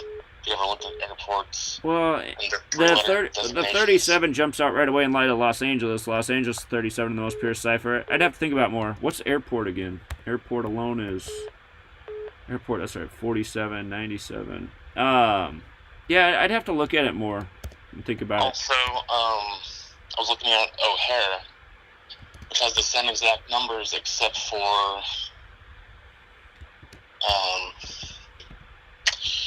which is Chicago, one of the airports in Chicago. Instead of 10, which is the second in the full reduction, it's 19. So, same numbers as the Tampa LAX, and that's just actually 3 of the 4 I searched. One of them was Seattle, which sure has interesting numbers, but it didn't relate to those 4. So anyway, that also has 3 and 4. Anyway, I'll keep this short and sweet. All right, I'll look more into it. I appreciate it, man. Okay. All right, take care. Caller? Hey, Zach. My name is Dave. How you doing today? Doing well, man. What's up? Hey. So this kind of goes along with what Rambo was saying about some of the astrology attached to what we're speaking about today. And I just recently started to attempt to decode, but I did pick up on some little information that might be useful for you and everyone that's watching. So there's a super pink moon in April, I think on the 7th day, so that would be 47. Okay. And then Passover would be marked the next day, so that would be 48. And so the Great Depression was on 10/24, so October 24th, and I've been noticing that 124 or 421. So that I know I'm kind of just throwing some information out there, so I'm hoping that will be useful to others. And I have 2 more things here. So Did you some notes here. Did you just say that the date of the super pink moon is April 7th? Yeah. Yeah, that's also the date. That's the day of the World Health Organization's birthday. Yeah, that's interesting. Okay, and it's called the Super Pink Moon. I just started looking at the Jewish calendar yesterday to see if I could figure out what that meant, and I still have to do some more research. But one thing that I found was very interesting was there's this thing called a metonic cycle. Right. So that runs in 19, so every 19 years the moon phases are the same. So if you Well, that's what I've been talking about a lot. You haven't heard me talk about this? No, I haven't. I've talked about it a ton. I've said that's why, for people who don't know, this is what I've been saying. That's why I told everybody to circle the date, August 11, 2019, and I said if it's not that date that they start their big old charade, it won't be soon after. It could even be in 2020 because it's 19 years after 2001, because again, the moon follows a 19-year cycle. 19's the chaos number. We know who runs the system by the numbers. It's the you-know-whos who structure all their religious holidays around the moon, which again repeats every 19 years. And again, that's why 2020 is the same thing as 2001. Big economic collapse, big ordeal in the world, travel's interrupted, people's lives are interrupted. So yeah, I've talked about this about 1,000 times already. But anyway, yeah, this pink moon I was not aware of. But yeah, the 19 thing in 19 years since 2001 should be well established. Plus, I've been talking about it way before. That's why I told people we're coming up on something big. And that was pretty much my whole theme of 2019, to understand the significance of 19, chaos, the moon cycle. So, I mean, we're well established into me explaining this theme. But anyway, go ahead, man. Okay, and so I had one more thing, too. On the winter solstice, I believe Saturn and Jupiter conjunct with another star, but I'm not sure which one that is. And I know when the planets align like that, something, important may happen. So just put that out there for anyone that is astrologically savvy. Well, that should be it for me, Zach. All right, appreciate it, man. Thank you. Yep. Caller? Yeah, how you doing, Zach? Doing well. What's up? I got something there. Oh, your phone just all broke up for some reason. Can you hear me good now? That's better. Yes. So, I saw a few days ago there was in the mainstream news there was a lot of talk about Elmhurst Hospital in Queens, in New York, that it's like the epicenter of the apocalypse, basically. And so I decided, because I'm not too far away from there, I decided to go over there today and see what was up. And I made some YouTube videos, if you want to check them out, just showing it's basically like a ghost town there. It's like nothing like the media shows. And I was hoping maybe, I texted you a link to it. I don't know if you saw that. But if you look up Life is a Dream, that channel, and it's just Life is a Dream. Life is one word, and then space dream. You could see the two videos I put up there. I even went inside because after I did the first one, some trolls were like, "Oh, you didn't go inside." There was probably hordes of people inside, so I actually went back there, and I went inside, and there was nobody in the waiting room. And so, I'm hoping this could go viral to really to show the bullshit. So, again, what town is this? It's in Elmhurst Hospital in Queens, New York. Okay, Elmhurst Hospital, Queen, New York. Okay. Yeah, well, if you just type that in, you'll see like the mainstream reports where they make it look like Armageddon. But I went myself. You have to search it under my channel because it'll never come up in the search. Okay, and how do we get to your channel? Yeah, it's Life is a Dream. Life is a Dream. But it's a space between A and Dream. Like Life is a Dream is Life is A is one word, and then space Dream. Okay, I found your channel. All right. Okay. Yeah, I made two videos. All right. Should I show the video right now? I see. There's one that's 1:09, and then there's one that's 5:42. Yeah. Right. All right. I'm gonna check out the one here. So, all right. So I'm doing your video that's 1:09. Thanks, Zach. I really think this could be big. What Elmhurst Hospital looks like when news cameras aren't rolling. And if you just to contrast it, if you just type in Elmhurst Hospital into YouTube, it looks like it's a war zone. So that just shows the media manipulation. So is the news media footage from outside or inside the hospital? I see this video's on the outside. Yeah, if I walk in. This is actually the second one I did because the first one I went outside. I went by the ER. There was like nobody was there. But some trolls were like, "Oh, you didn't go inside. There were probably tons of people inside." I actually went back on the train. I went back over here, and you'll see when I go inside. There's nobody there. The security made me stop recording, but I was able to show that there was nobody there.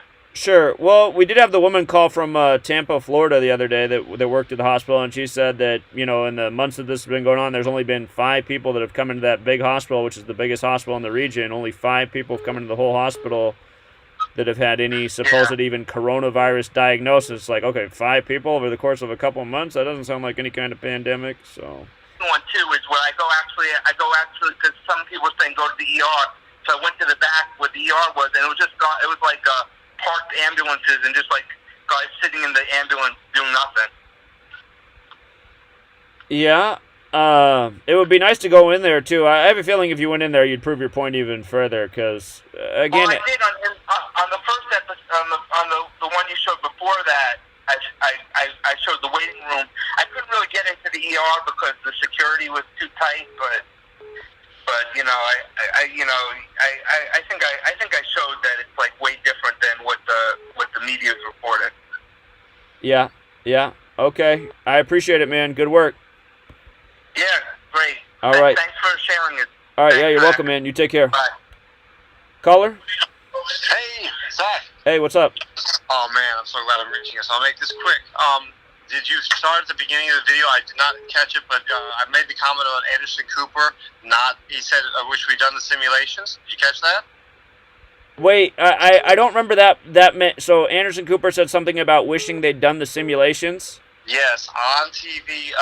Sanjay Gupta asked him, "Could you have ever predicted this?" I think it's at the beginning. It's on. I recorded on CNN. I totally believe it, man. What I showed at the beginning of this live stream was when Sanjay Gupta asks him about something about predicting the next pandemic, which is exactly the name of the documentary that Bill Gates did in November, predicting all this. And then Yes. Bill Gates starts laughing, and they talk about Zach, he said in the midst of the thing, could you have ever predicted how bad this would get? And he said, well, we like to run germ games. And then in the same sentence, he said, if only we had done the simulations on this. And I was like, mention Event 2.0, what are you doing? You had the opportunity. He didn't mention a thing. Here, while you're on the phone, I'm just going to run the beginning of this clip again from CNN, just the beginning. That's not the right one. I know it's not the right one, but it speaks to the same point that you're making. Okay. So I'm just going to play this real quick. All right, hold on, there's a 5-second ad I got to rewind. Here we go. Just to be clear, you think that there will be lessons learned and applied for the next pandemic? It seems sometimes, unless something is smacking us in the face, Bill, that people just don't pay attention, even when it comes to their own individual health, let alone public health. Again, I don't know. You're on the phone, so you can't see, but for people watching, again, he mentions the next pandemic, which is the name of the documentary from November 7th, 2019, where he predicts a coronavirus outbreak out of China in an open-air market, and then he laughs and smiles and grins, and then smacking us in the face. I mean, all of this is a mockery. And at the beginning, he absolutely says the word, I wish we had done the simulation. At the beginning of the whole special, it's like a half hour. But if I can quickly move on to one other thing, the term "we cannot let the cure be worse than the problem," that equals 201, I think. And one last Who said that? Whose quote was that? That's Trump. We cannot let the cure be worse than the problem. Type that into the calculator. I'm looking up that quote. Yes, you'll find it. Do you know when by the way, he said that on Twitter, which Twitter you try to limit the characters. He didn't use the word. On his supposedly his Twitter page, we cannot let the cure be worse than the problem itself. Oh, he put the word itself? I think the headline, though, didn't use the word itself. Okay, well, what day did he post this?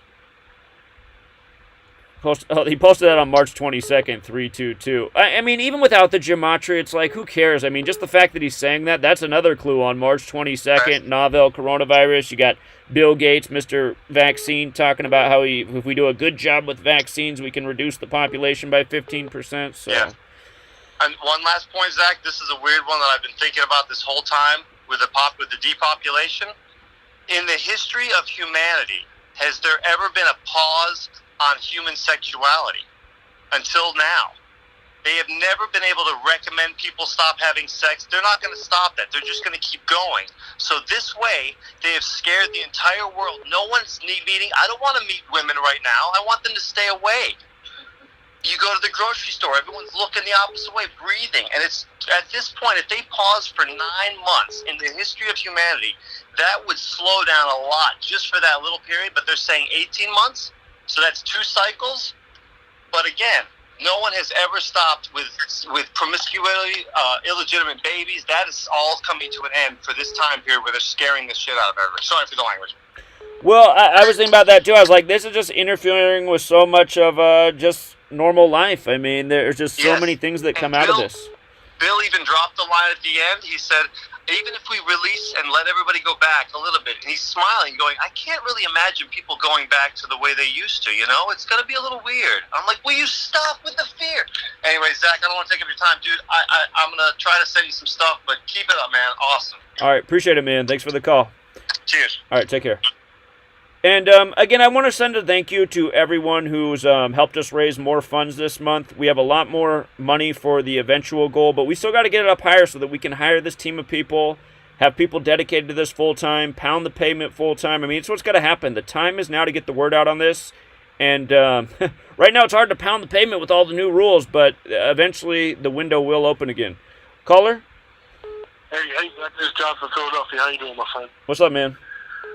Yeah, I just want to point out, like, ever since, I don't know, the way I've seen it is ever since you've been down having paint on their building, everything has been quarantined. We can't go outside and stuff like that.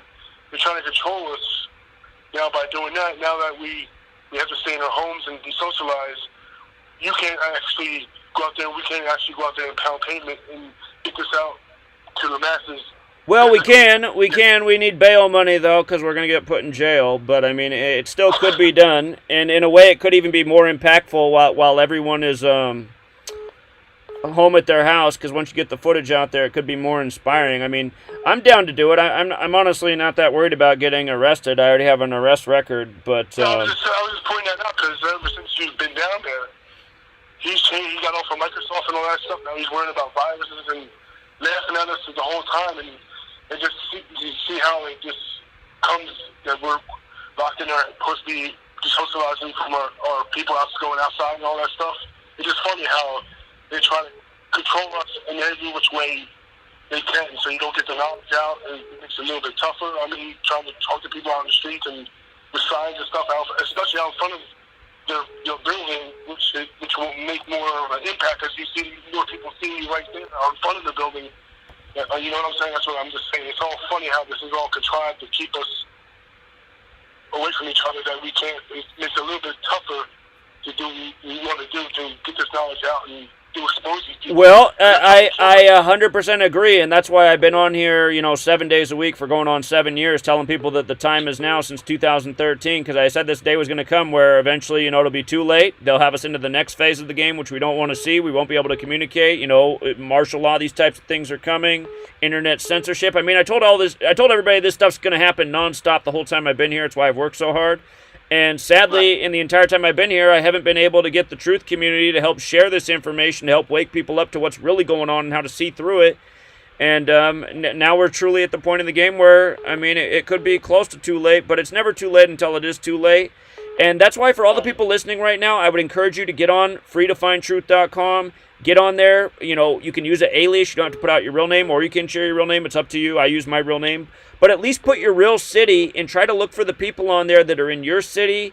Try to make some friend requests. Try to network with people. Try to put together a team of people, because we want to be as organized as possible in this moment so that when they do open the window again, if they do open the window again, we can get out there and try to wake up some other people. I mean, we have to make use of the time we have now, because we're in a bad spot. We're in a bad spot under this government that has just all of this capability. But at the same time, there's a lot more of us than them, and if we were organized and if we were willing to be rebellious and fight back, I mean, we could still put an end to their game. So, yeah, that's all I want to say, Zach. And great job, man. I always follow you, and I want to get this word out as much as you do, because I don't like being stuck and being told what to do right now. Yeah, of course, man. Exactly. All right, John, stay safe, man. All right, man. All right, take care. Caller? You got to mute your video and just talk through the phone. You're on. Yo, Zach, you good, bro? What's up, man? Is there any way you can make your phone more clear? Hold on. Can you hear me better? Not exactly, but I'm listening. What's up? Oh, Zach, you was good, bro. What's up, man? Nah, I'm in New York, right? In New York? Yeah, I'm in New York.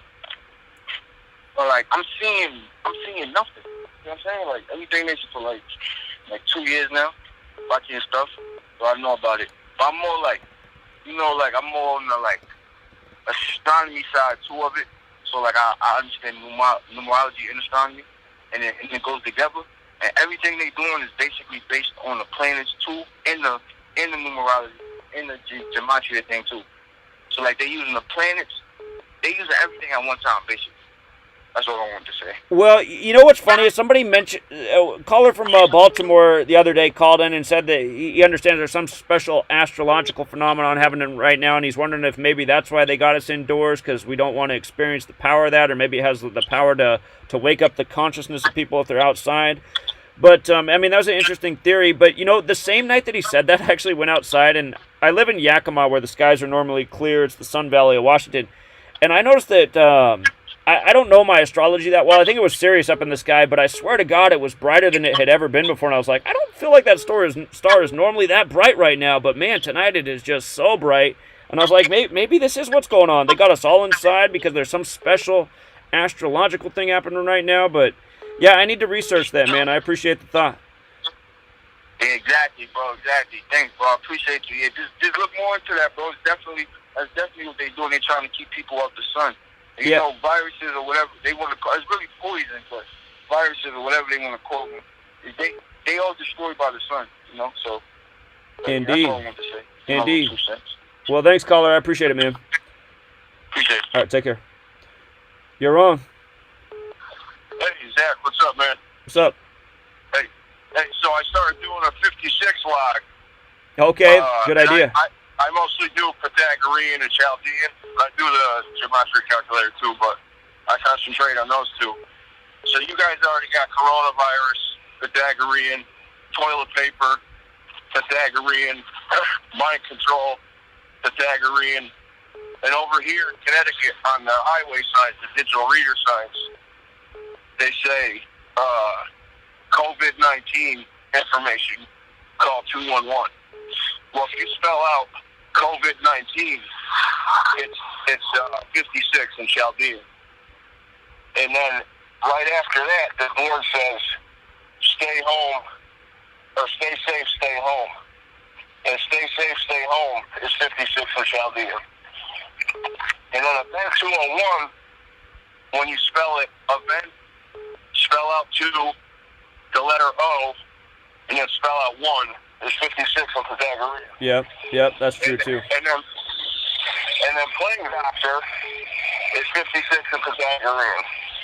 And then Bubonic Plague is 56 in Pythagorean. Captain Fritz from the Stephen King novel The Stand is 56 in Pythagorean. And then there's that, I listen to a lot of radio, so on the radio they got that hashtag Alone Together BS commercial. Well, Alone Together is 56 in Pythagorean. And that's what I got so far for that. Yeah, that's. I think that's a great idea to create a log like that. And don't forget to include just like the things mentioned in the news with the 56s as well. Did you say you had toilet paper in your list? Don't forget toilet paper. That's a good 56. Yeah, definitely. Yeah. Coronavirus, toilet paper, mind control. You guys started me out with that. I was like, holy shit. But, and then I see like 56, I'm like, what's up with 56? But it breaks down to 11. 11. And, I mean, that's the one. 11 is a big deal. That's the one, man. I see 11 is like duality, too, because it breaks down to 2, and it's got the 2, the 1 and the 1. It's like duality. Right. As above, so below. Right. Yeah, great research, man. I don't know if you noticed, but when the WHO declared the national pandemic, it was on 3/11. So that's like 33. And then I think it was the next day or that Friday, that Trump did the national emergency, and I listened, like I said, I listened to the radio, and I know there's a buffer with the radio, but he was supposed to come out at 3 o'clock, and he didn't come out till 3:30. And then, I'm telling you, man, I was watching the clock. At 3:33, he declared a national emergency. Yeah, that's how they do it. They like their numbers. Yeah, it's crazy, man. You're doing an awesome job. I can't believe. I mean, you got to get into this stuff, but it's right there in front of everybody.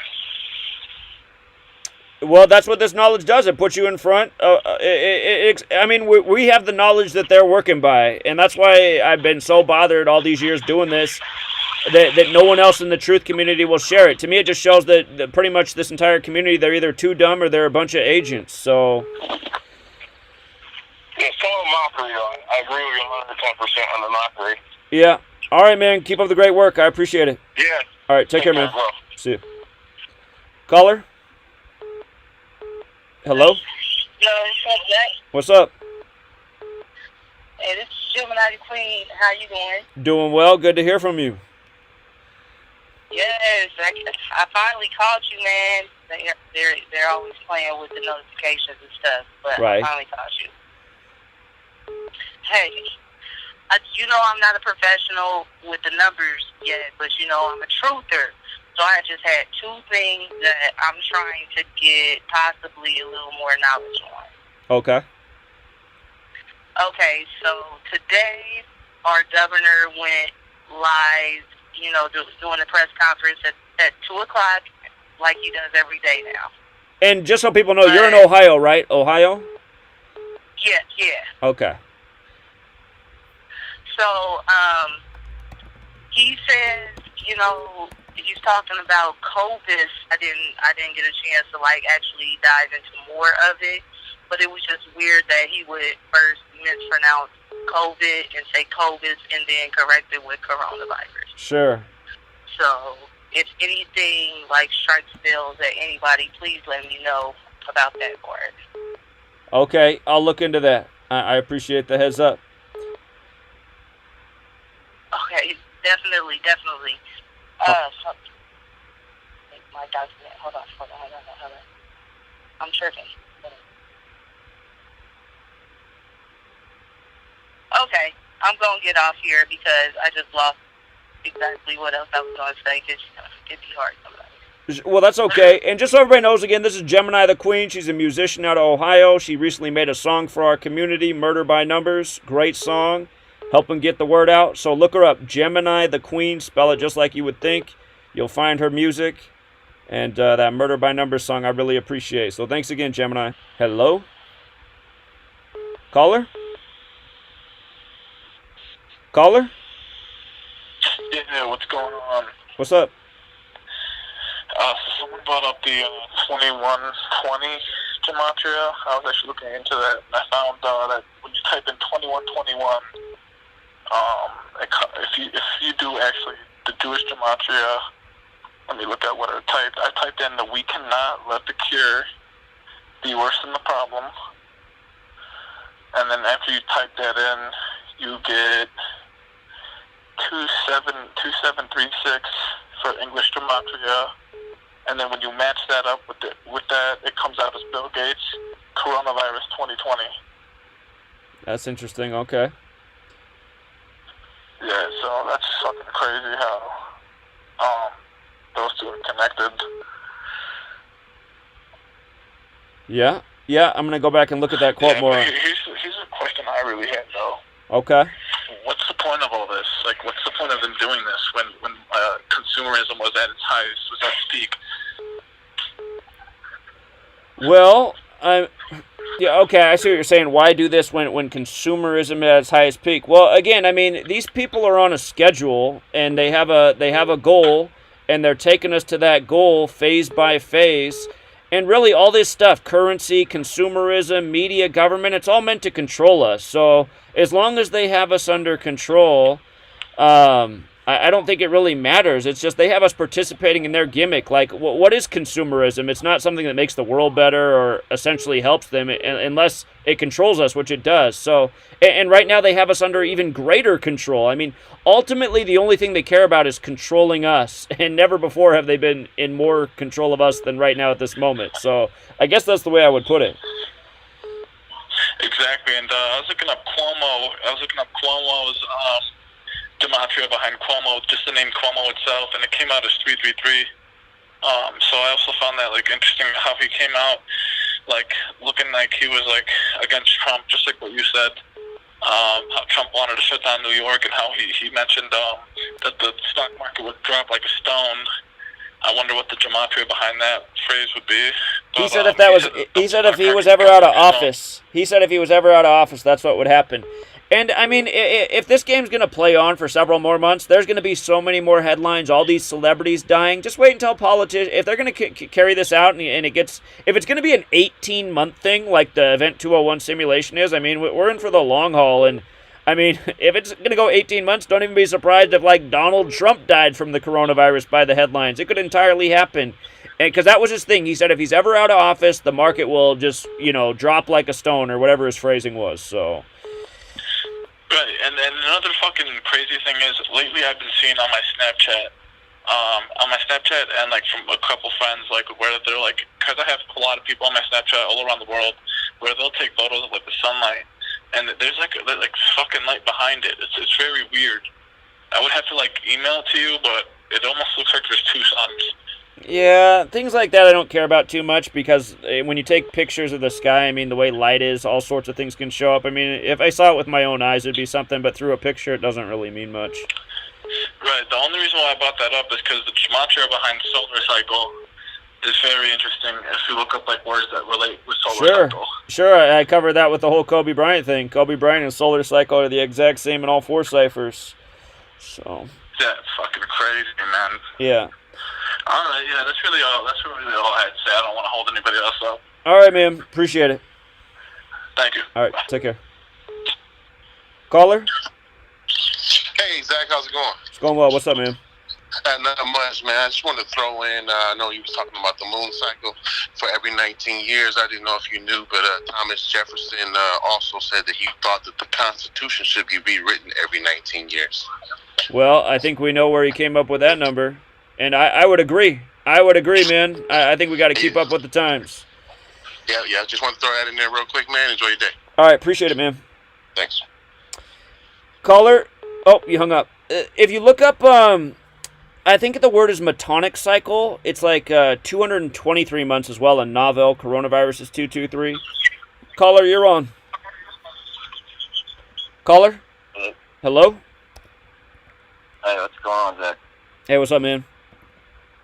Not much. This is Ricky. Go and have you looked into Haim Arlo?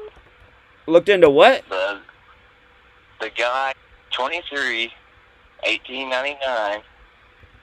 His name adds up to 222.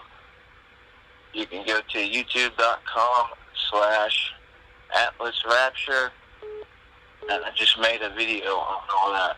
Tell me how to spell his name real quick. I got to spell it out here. He's got a weird name. HAIMARLO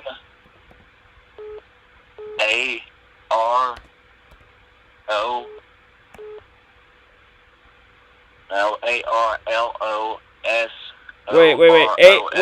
Wait, you messed me up when you backed up. AR what? LOSOFF.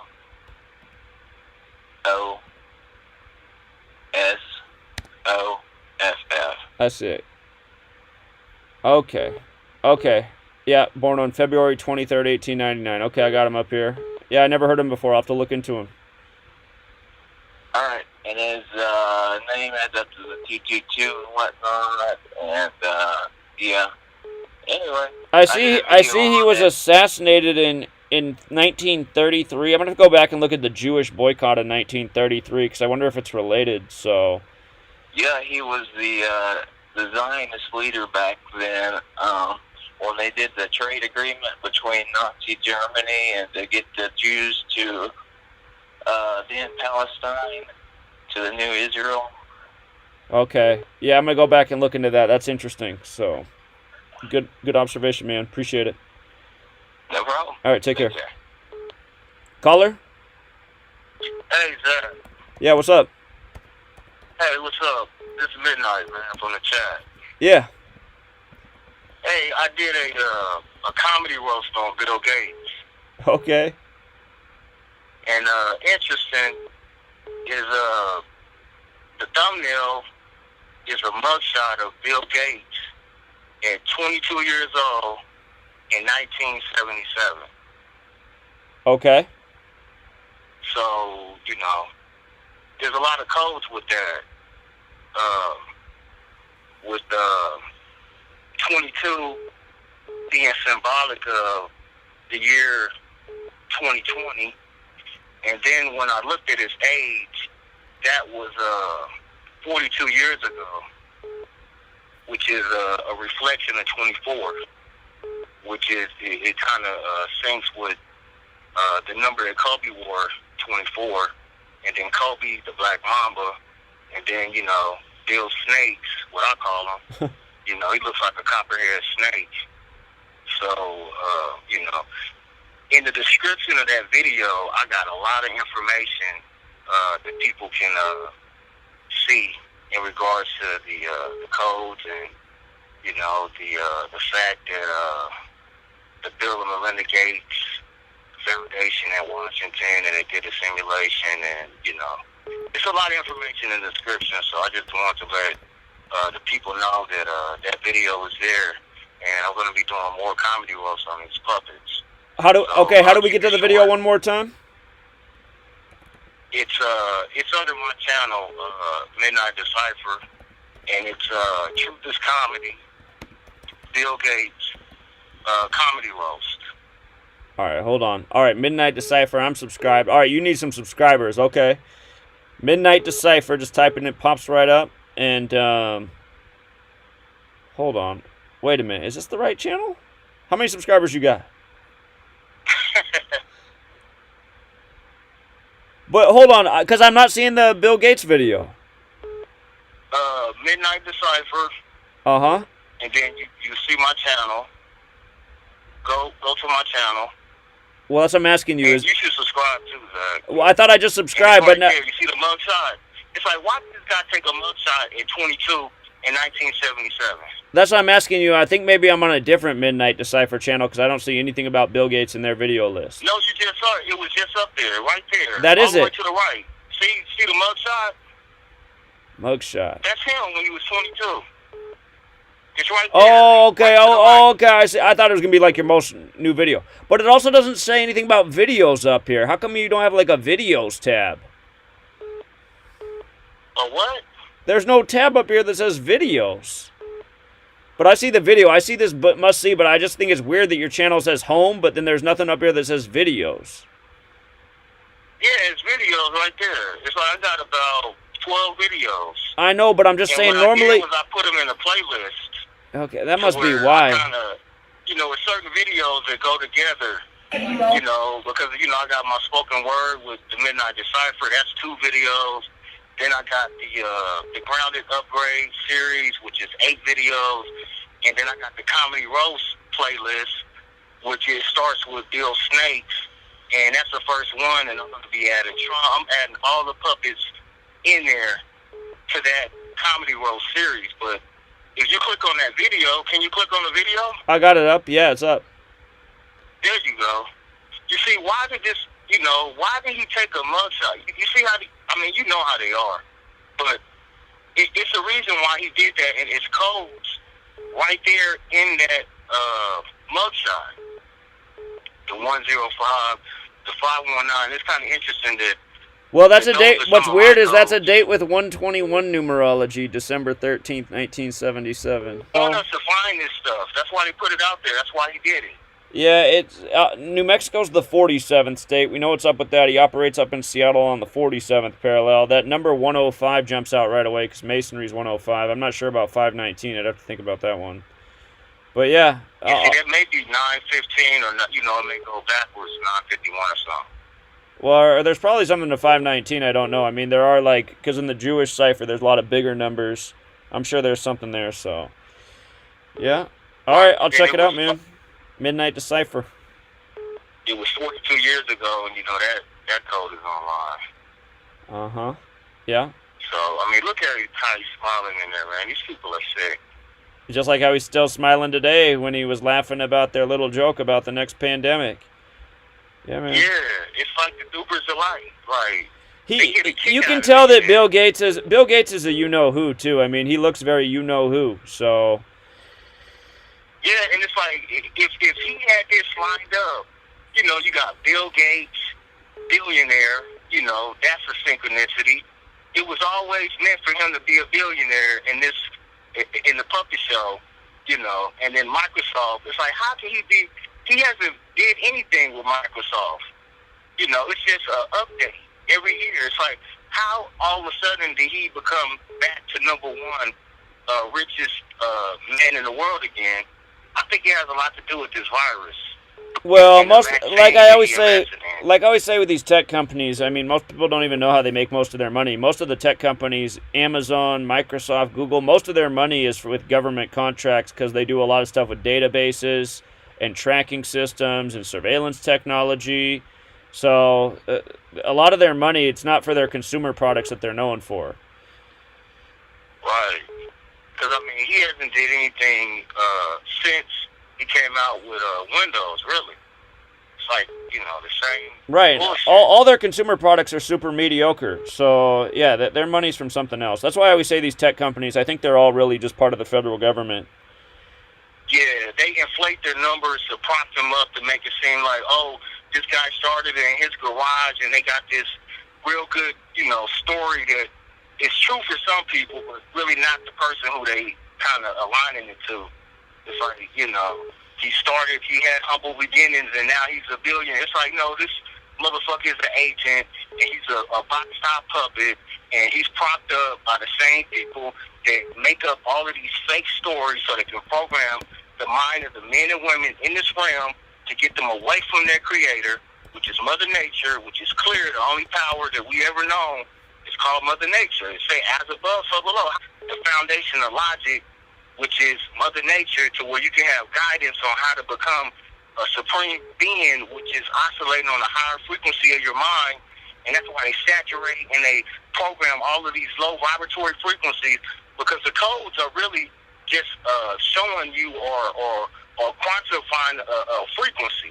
It's a frequency that's the backdrop of that code, and that's why they want to use these same codes because of the frequency behind it. But I'm not gonna take up too much more time, Zach. I'll cut it off here, man. It was a pleasure talking to you, though. All right, well, I appreciate the heads up. I didn't know about his arrest. I'm looking at it more right now. I'm just seeing how many days it was after his birthday. Yeah, there is something up with this. It was 46 days. Look at that, man. It was 46 days after his birthday, and Microsoft is 46 in the most pure cipher. Just like virus is 46. And if you count the span of days, it would be his 47th day of his age, and New Mexico's the 47th state, and Seattle's up on the 47th parallel. So yeah, this whole thing right here is a joke, man, but it probably did foretell his future with Microsoft. Yeah, but it's amazing how they could, it's like they already got the script, and what they do is they fit characters in for these roles that... That's exactly what they do. That's exactly what they do. That's what I've been explaining. The chessboard is set. They choose these guys because they got the right name, the right birthday, whatever. Right, Daddy? Yeah. In 22, this guy's taking a mugshot that's going to have something to do with the year 2020. Yeah, it's crazy. Well, it's exactly 46 days after his birthday. And again, Microsoft's 46, virus is 46, computers, viruses. This whole thing is a joke, man. So. Man. And it's like, at this point in time, if you are allowing your person to become a puppet, which is under mind control, because now it's not under the control of your mind. Your person is not, it's not being controlled by your mind state, because you are a mind. You're not the person. You're the mind that controls the person. And it's like, if you allow your person to become a puppet, at this point in time, they've raised the stakes up, man. They sending you right into the fire, just like the Moloch shit, where you gonna walk right into that motherfucker. Tell me, oh no, it's a benefit concert, it's a rock concert, or you know, you walking right into the flames, and people are telling you, hey, don't do it, don't go, and it's like, you know, it's like people they have to wake up and realize that they are better than what they've ever been told, and in order to be better, they have to think better and speak better and do better, or not. Like they're gonna lose their life if they try to save their life as a puppet. They're gonna lose it. Right. So, yeah, you know, it's a lot to what's going on, and it's you know, you have to read between the lines. You got to look at the fine print, because if you just look at a commercial that has cars where you can get one, and you go up there, you're gonna realize that, hey, in the fine print, it says you had to have an 850 credit score. It's like now you done wasted all of this time and you done fell for, you know, something that was not what you thought it was. And it's like, you know, that's just showing you that, you know, you can't just take things verbatim what they're telling you on TV. And you know, because during this time, all of the markets are down and everything is closed. And this is the best time to invest right now. Because as soon as they all of a sudden have their magical, oh, now it's over, it's going to be like, just like how they like to follow the biblical scriptures during Easter. Oh, it's a resurrection. The markets have resurrected. Oh, it's a euphoria. It's like, if you want to be involved in that, you have to be able to see that now and invest you know, the money that you have now into something that you know is going to rise up when the markets reopen, because they're going to reopen. And they're going to get richer. And the people that realize this is going to get richer, or they're going to benefit or profit. And the people that don't, they're going to get poor, and they're going to be in worse shape than what they was, because they didn't realize what was really going on here. Well, so, you know, again, the direction that we're definitely going in, and I don't know if it's going to happen as soon as this year, if it's going to happen over the course of the next decade or what, but what they're eventually going to do is pull the rug out from us, collapse our economy totally, make our dollar worth jack shit. They're going to make us, you know, just so grateful for any job that we can get. That's probably when you'll see manufacturing come back to the United States of America, when they can hire us at dirt wages, when we'll work for anything because we're just so desperate for a job. And that's just how the New World Order operates. I mean, that's what they've done in other parts of the world. Gone in and started wars, destroyed their economy, made those people desperate for work. Look at what they did to all the Asian nations in the World War. Now they're the ones that make all these commercial goods for dirt cheap and get paid pennies an hour so that we can, you know, afford to buy our, you know, our Nikes or whatever. This is the game that goes on all over the world, and eventually the game's going to circle back around to us, and then they'll do the same thing to us. And I mean, honestly, man, as a not you and I and the people who are listening and awake, but as a society, we deserve what's coming, man, because we've been so dead asleep, and, you know, we just been, you know, more invested in, you know, what pair of Nikes we're going to own next rather than what's going on in this world. Nobody seems to really care about the truth or the injustices or all this stuff that we care about, and we're about to become the victims of not caring. So that's how it is. Yeah, and you know, when you have a event like this happen, what it is it causes friction to where now there's a potential there. Like, as bad as it seems, there's a goodness that's there too. So you have to be able to see that. You have to go inside the internal, and you have to figure out what you are good at and what you like to do, and start to focus on doing something that you love to do and you're good at and become great at. So no matter what they do or what they got going on, they can never interrupt the process that we're really here for, which is to become supreme beings, to become the best man and a better woman, a better version of yourself. You have every day, and you have everything given to you to where you could become that supreme being. And that's what it's about. And they want to interrupt that process, and we cannot let them do that. Well, that's absolutely right too. I mean, and they are doing it. It's not that we shouldn't let them do it, but they're absolutely doing it. That's what school's all about. That's what's about, putting you in school and not even letting you figure out who you are. You're going to go through their school system. You're going to sit at their desk. You're going to learn what they tell you. You're going to follow their authoritarian figure that they've hired to tell you what to do each day. That's what this whole system's about. They try to turn us all into the same thing. Human beings aren't all the same. But the school system try to make everybody the same thing. Yeah. They want to turn you into a puppet. That's what it's been about since the beginning. And it started, you know, they talk about it in their books with it started with it's all about mind control, and it's like in the books they even tell you in their religious books that there was an event that happened to where man and woman were on course for something, and it got interrupted because they came under mind control, where they start being afraid of their own creator, like I said, which is Mother Nature. These people act scared of Mother Nature. They've been told, oh, you're supposed to worship Mother Nature, and God is of nature, but God is separate. It's like, how can there be a difference? When you break down the logic, then you start to see on a higher frequency, which is the way you're supposed to see things from a bird's eye view, which is the level of the mind to where you become the king, you become the queen, you become the high priest, you become the high priestess. If not, you're turning over your mind to someone else who's on that frequency, and we can't trust that shit no more. Every time we do that, it turns into this puppet show type shit, where they start appointing other people to help them push this on people. So they got their box-top puppets that want to step up and claim that they got some shit that we know they don't got, because they know the people will follow and listen to that person. So It's all about mind control. That's why you have to realize that you're in a realm that wants to put you under mind control, and you have to get away from that. You got to break that spell. That's what I try to do here every single day. I'm trying to help people break the spell, man. But a lot of people, they really like being under that spell, man. It just leads them right back to their sofa and their flat screen and the Cheetos and their antidepressants and anti-anxiety meds. I know, man. I really appreciate it, caller. Cognitive and dissonance to where they want to try to say that someone has died for. No, you're going to commit sin, and you're going to die for your own fucking sins. Like, stop trying to put the responsibility on someone else when you know for a fact one day you're going to die. No one's died for you. It's like no one needs to die for you. You need to live. You need to be focused on eternal life. It's like you walk outside and you look in the sky, you see two lights, right? They say we're light beings. You see two lights in the sky that always are moving. That means they're in motion. That means they are alive. And you can see it's been like that before you came. It's going to be like that when you leave. That should lead you to be able to realize that, okay, these lights have eternal life. This is the same process that you're involved with. You see the sun, you see the moon, you see the aurora lights, you see it's green. They tell you shit backwards. They say yellow, blue makes green. We see the green aurora lights. When you see the essence of the creator split in two, yep, green makes yellow and blue. Then you can see these lights evolve, man and woman. The essence of the creator split, man and woman. When it come back together, then you have the creator again.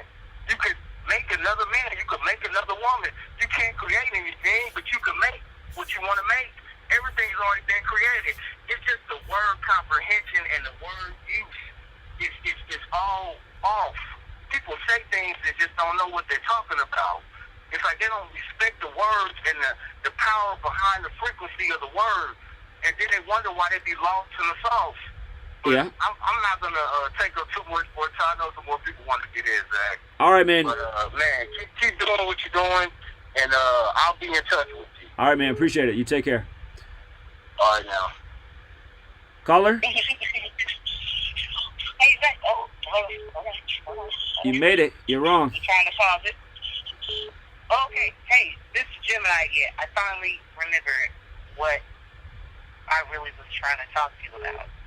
Okay. Okay, so this is definitely in terms of the virus, right?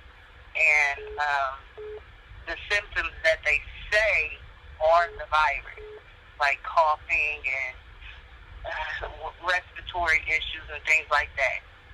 I just want to know from you, from any of the people that view your channel, any of the other truthers, like, how come since November have we never, ever seen somebody coughing or wheezing or anything on any newscast?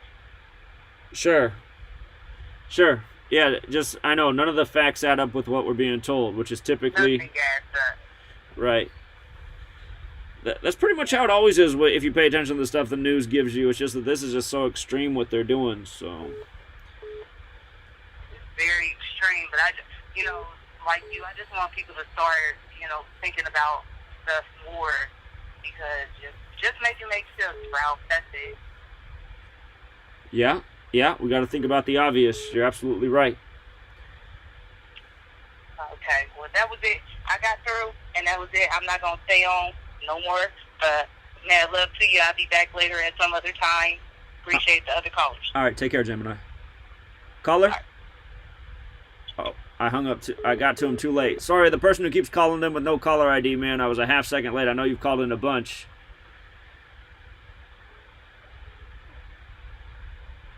Caller? Hi, Zach. Good afternoon or good evening. I'm calling from Toronto, Canada. It's Nikki from Toronto. I just want to let you know I've been listening to you since January of this year, and you've been teaching me so much. I'm not a math person by any means, but I do read the Bible, and I see how all of this correlates to biblical prophecy. But I wanted to ask you if you could do a breakdown on it's a cartoon series. It's a French cartoon series. It's called Asterix and the Race Through Italy. So I'll spell that for you. It's Asterix and the Race Through Italy. I think if you look into this, it was released October, or one of the very few truth channels that have made a link between Black Israelites and the treatment of Black people throughout the diaspora, and how that plays into the judgment of America. A lot of people won't touch that, but it is biblical fact. And in the particular cartoon here, Asterix and Obelix, which are the main characters, and those names kind of resonate with Alpha and Omega to me for some reason, just based on biblical prophecy. God speaks about himself, the Most High speaks about himself as Alpha and Omega, the beginning and the last. Right. And in the book, in this series, it's the 37th book cartoon in this series. It's a French cartoon. You've already done some ties between France and Masonry and France and the virus itself. The race takes place in ancient Italy. Of course, Italy was one of the first countries on lockdown because of this virus. Let's pause real quick. Just with regards to it being the 37th book, that's the thing that jumped out to me right away, because virus is 37. So that's the first connection I see in terms of the numbers. And then chariots in Italy. So, yeah, okay. Go ahead. Can you also look into the fact that at the time when one of the characters gets the trophy, he hands it off to the two Cushite sisters, which is, of course, a name for Africa back in the day. And I think that those two sisters might be representative of Serena and Venus Williams. And I don't know how the Williams sisters tie into this, but there is an African connection there. If you could do a breakdown on this, I would be so thankful. And I think you'll find that there's a lot of information hidden right here in the Asterix and the Race Through Italy. Yeah, no, definitely. I wasn't even aware of this, so I really appreciate it. Who's more significant? But yeah, I mean, the character who's favored to win is named Coronavirus. I mean, give me a break. You know, I'm here with you, and I'm learning so much. You have to make sure that you understand that this is not just a physical war. This is a spiritual battle. Oh, of course. People think that we're not going to face tribulation, that we're going to be raptured. Yes, the rapture is a part of Bible prophecy, but if Jesus had to bear his cross to crucifixion and death, why would we, as followers of Christ, not have to bear some sort of tribulation? We are now going through a sifting season, Zach. This is what this is. They're sifting the wheat from the tares, and the Bible says that the wheat and the tares grow together. We mix. We're in the same environment under the same conditions. You know what separates the wheat from the tares? How you stand up to tribulation. Will you take the mark? Will you take it if it means that the only way for you to get this check is that you have to take this vaccine? Because that very well is what it's going to come down to. They're going to say it's voluntary, and then they're going to push that it's mandatory. Your kids can't go back to school. You can't go back to work. You can't travel unless you have proof of this so-called vaccine.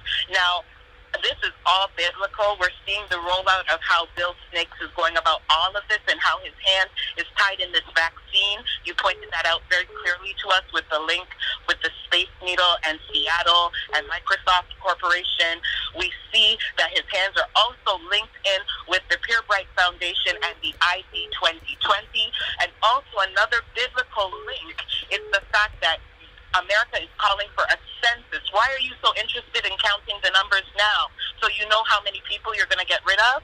Right. But also of interest is the fact that when Jesus was born, his parents, Joseph and Mary, were returning to Joseph's hometown for a census. They were trying to be counted. So this is very biblical, and this is very interesting.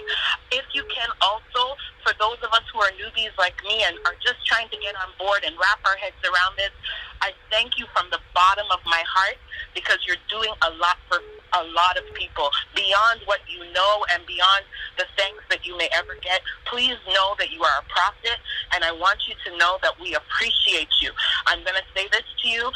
Please consider, maybe you don't want to have a quote-unquote church, but have online classes, maybe a way that we can learn from you. People will be willing to pay for that, I honestly believe. And you talked about how to further your outreach. There are a lot of kids who are studying journalism who would gladly be interns and get the work experience. They're not looking necessarily for money. They're looking for mentorship. So reach out to some of the college students right now, some of the university students, some of the high school students, and get them in on this.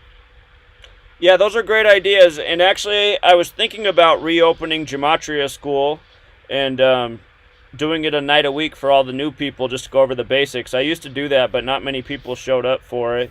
But yeah, maybe just since... If you do it, Zach, I'm there. Trust me, because I want to learn, and you are here to teach us.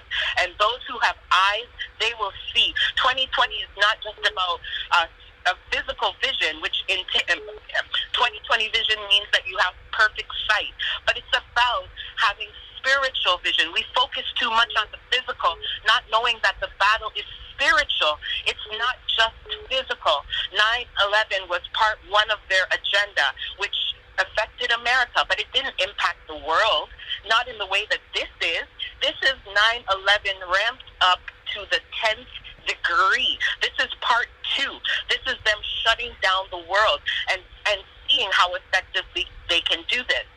Back in the day, when I was younger, they used to have something that would come on and say, this is a test of the emergency broadcasting system. Don't be alarmed. This is only a test.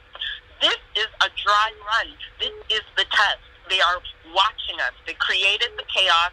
They're taking notes. We are the guinea pigs. They are the ones in the white lab coats checking off their boxes.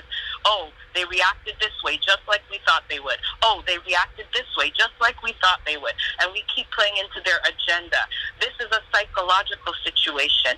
And I can tell you that the Bible clearly says the weapons of our warfare are not carnal. They're spiritual. So discernment and wisdom are going to be key for this season. You can't buy into everything they're feeding you. You have to be able to decipher the truth. You are a prophet. You may not want to wear that mantle, and I understand that. But you are a teacher. You are a prophet. You are helping a lot of the people unlearn what we were indoctrinated with in school and learn the truth.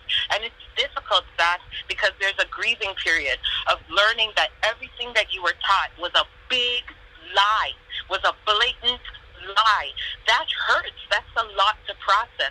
Some people can't do that psychologically. They shut down to the truth and they go along as a sheep. But we are not sheep led to slaughter. We are supposed to stand up and discern the signs of the times. We are sons and daughters of Issachar. The Bible says that. We are watchers of the signs of the times. And you are definitely proclaiming truth. Don't give up. Don't be discouraged. Continue pressing on. I know you get frustrated. I know you think, what is the point of all this? I should throw in the towel. But you are called for such a time as this. And if you don't believe me, read the book of Esther. You are appointed as a watchman for this time. I just want to say God bless you. Y'all keep you and your family. And I pray that you don't get discouraged with this mantle that God gave you. Continue running the race, Zach. We're listening around the world. We're listening. I appreciate it. And just since you called in and I was already thinking about doing it, I think you're the sign that I should do it. So we'll just start it tomorrow night. A lot of people are out of school. We'll start Gematria School back tomorrow night, Monday night. I'll make a shorter video announcing this. And before I used to charge more, but just since people are broke right now and out of work, $1 a month on the Patreon. You can participate in Gematria School. I'll start again tomorrow night with the basics and just help people get really good at decoding. And it'll be Monday night. We'll say 5 p.m. Pacific, 8 Eastern. And I'll say what the next lesson date is in tomorrow's lesson. But again, patreon.com/Zachary K. Hubbard. It's in the description of every video. Sign up at $1. You'll be in tomorrow night's lesson. And just so you know, the way Patreon works is if you pledge $1, it'll take it out of your account when you pledge. And then if you check the box to say subscribed, it'll pledge $1 each month, and it'll always take it out on the 1st. So just as a heads up, if you pledged $1 today, it would take $1 out of your account, and then you would be billed another $1 on the 1st, and you'd always be billed $1 on the 1st. So just for people who pledged today, just realize you would pay $1 today, and then you'd pay $1 again on the 1st, but then it would only come out every month on the 1st, and that's only if you check the box to stay subscribed through the month. So just a heads up. I'll definitely subscribe to the Patreon, and definitely at more than $1. I know our Canadian dollar is a little bit low right now, but you are worth more than $1. And I challenge everyone that's listening and learning, sign up on Zach's Patreon, hit the like button, subscribe, join the class, become involved and engaged. Everybody might not get it, but you will get a few. And for those that you get, great is your reward. You know what I mean? Thank you so much, Zach, and I really appreciate all the work that you're doing. Don't give up. Remember Galatians 6, verse 9, you will reap your harvest in due season if you faint not. Keep running the race, Zach. I'm proud of you. All right. Appreciate your message. Thank you. You have a good day. Caller? Hey, Zach. It's Mike calling. Yeah, just real quick before you go, just let me say something real quick, and then you got the floor. So again, Gematria School, I've taken off time for over a year. But I'll start it back up tomorrow night, Monday night, 5 p.m. Pacific, 8 Eastern. If you're in a different time zone, just do the math. Right now, it's 3:04 p.m. on the West Coast, so you can do the math based on your time zone, but it'll be 5 p.m. tomorrow night.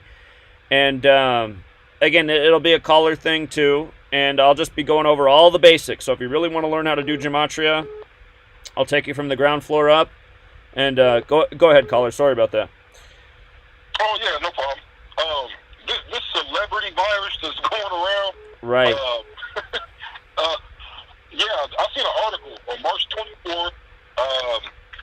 It said that Dow Jones Industrial had its biggest single-day gain in U.S. history of 2,112 points. And then, Trump came out and announced, he said, he's hoping everything will be back to normal by April 12th. And April 12th is my birthday. My birthday falls on Easter this year. So I was kind of interested. I was like, oh, wow, let's see if the numbers pop out. Because I thought, well, for March 24th having the biggest single-day gain till the day when he's planning on letting people go out and about, back to work and stuff, I typed in those 2 days, and the number came to 19 days. And you just did a video, a week or two ago about the number 19 and how it's a special number to these people? Right. You know what I mean? Right. So, I don't know, but the article itself was laughable. It said the Dow Jones had an 11% increase with that 2,112 point gain. We know 11 is an important number to them. Then it said the S&P had a 9.3% increase. We know 93 is an important number to them. Doesn't that have something to do with Saturn or something? Yeah, Saturn's 93. And then it said the NASDAQ had an 8.1 with all the COVID stuff and that was going on with the 81 and all that crap. And the people who was it that died, that 81 years old? Was it the NBA commissioner or something? I forget who died at age 81 recently, but I just when Kobe died, it was 243 days after Jerry West's 81st birthday. Again, he's the logo of the NBA, and Kobe Bean Bryant equals 243 and 81. Not sure if that's what you were thinking about. Yeah, it's just, I know that 81 had come up a lot around all this stuff and around Kobe and all that stuff. Sure. It seems like all the numbers were even scripted with all the increases in the article is kind of laughable. Well, it's always this way. That's just every day when you just know the numbers, you just see what they report in the market, the stories. It's always this, but never. I don't think there's ever been a more important time for people to understand this knowledge than right now, since their life is truly being tampered with. And this is why I've been going so hard, because I've been telling people this is going to happen. I've been saying, man, the 9/11 culprits, they weren't ever jailed or prosecuted or justice was brought. We're still living in their game. As long as we don't stop their game, it's just going to get worse and worse and worse for us. I mean, this is what I've been saying nonstop the whole time I've been here. So. Yeah, and it seems like there has to be some kind of pushback from the people that are aware of what's going on, or like you say, at any time they could just release a boogeyman invisible virus, whether it be real or made up, and then everybody's on lockdown, shut down, nobody can go to work, everybody's in their house. At any time they could do this from now on. Indeed. And, that's what they're going to do. So that's what they're going to do, man. That's a dangerous thing. Yeah. That's exactly what it is. It's dangerous to live in this world under these people, and again, what's so sad is the mind control has people worshiping and believing in the people that do this to us. So, wow. Yeah. And there needs to be a more concerted effort. I'm not, just from people in general. I need to figure something out, like T-shirts. People need to make T-shirts, something. Don't be ashamed to put a message on a shirt and wear it around wherever you live or wherever you go. Bill Gates needs to be called out. People need to show up to wherever he's speaking, wherever he goes. He needs to be followed, and people need to speak out against him. He needs to be exposed for how evil he is, man, and what he plans on doing. He does. He does, man, and it can be done. I mean, I think we really might have had an impact when we went out there Friday the 13th this March. We went out in front of the Bill and Melinda Gates Foundation, and we brought awareness about Event 201, and that was the same day he made the announcement he was stepping down from his board positions at Microsoft and Berkshire Hathaway to spend more time on the Bill and Melinda Gates Foundation. I mean, it was strange because we put a buzz through the Bill and Melinda Gates Foundation about Event 201. Turned out the people in their own building didn't even know about Event 201 and how they'd co-hosted it. So. Yeah, I seen that video you posted. That was neat, man. That shows that a small group of people, can have a huge effect. It's kind of like a virus. It doesn't take a lot for it to get going. You know what I mean? Right. That's what we're trying to do. Well, I'll tell you what. My lady just came in the closet here and said, "You need to get out. I've been waiting for you for 30 minutes to eat." So, I guess it's lunchtime. Quick question. Go ahead. The number 2112. Is there anything significant about that number? Well, 2112. I mean, when I look at the number, I'm not sure about the whole number, but 211's the 47th prime. Mason's 211. You know about the 47 degrees on the compass. 112 is mathematics. 212 is the New York area code where the stock exchange is. So it's probably something about that whole combination of numbers right there. 2112.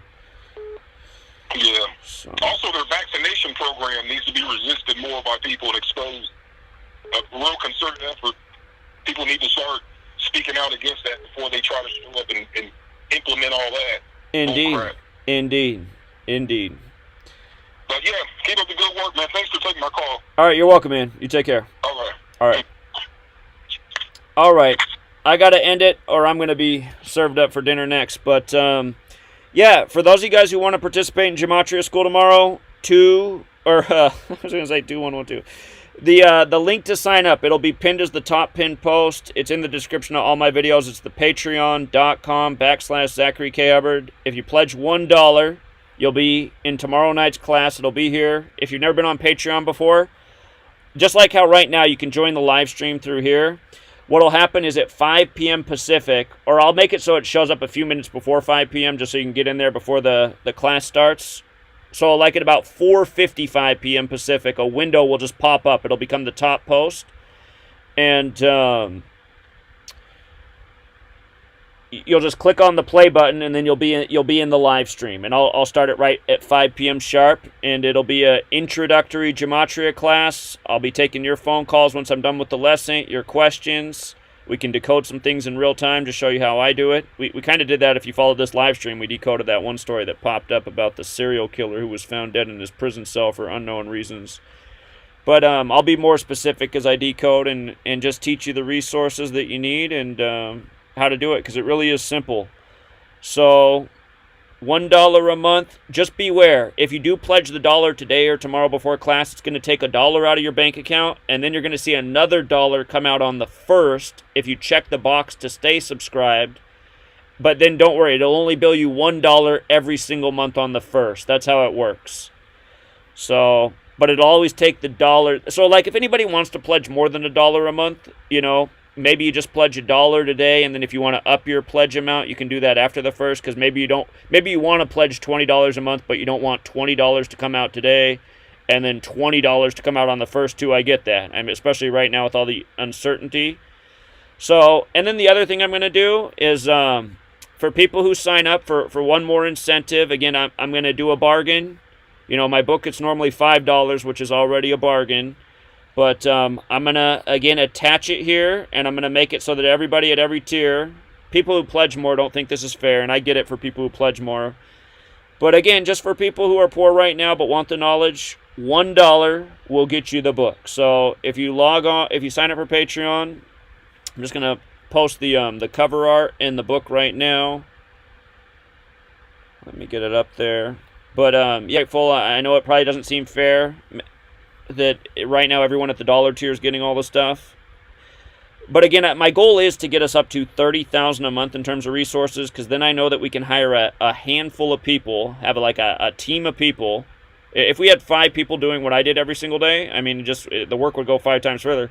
But at $30,000 a month, we could pay 5 people a decent wage, and we'd have extra money to travel and do like that last caller said, follow where Bill Gates is, raise awareness everywhere Bill Gates goes about what he's up to, because that's what needs to be done right now. And not just Bill Gates, all these people need to be exposed. There needs to be a team in DC and New York and Seattle, everywhere, exposing all this. And yeah, so all right, download the attachments. And then be sure to just save the file, keep it somewhere safe. It doesn't expire or anything. And again, I purposely left the copy right off the book so that you can take it to any bindery and have it printed into a book. So yeah, for $1 right now, you can get the book, and you can participate in Gematria School tomorrow. And if you read the first couple chapters in the book, you'll be ready for tomorrow's lesson. So we'll leave it there, you guys, and expect some videos on these topics that were brought up. I'm especially interested in this cartoon with the main character named Coronavirus. And just by the way, before I go, again, we talked about how this is the 37th book, and Virus is 37, where they have this character, Coronavirus, Virus 37. Look at the writer's name with the alphabetic order. 157, the 37th. Whoops. Well, it is the 37th prime number, but anyway, 157 is the 37th prime. Derek's calculator struggling. 67's like Wuhan. 67's also the 19th prime. That's why they call it COVID-19, because it started at the end of 2019. 77's like Secret Society. I'm not sure about 194. There's probably something there with that too. But yeah, I'll do some follow-up work on all this information that got brought up. Appreciate everyone who tuned in, and until next time.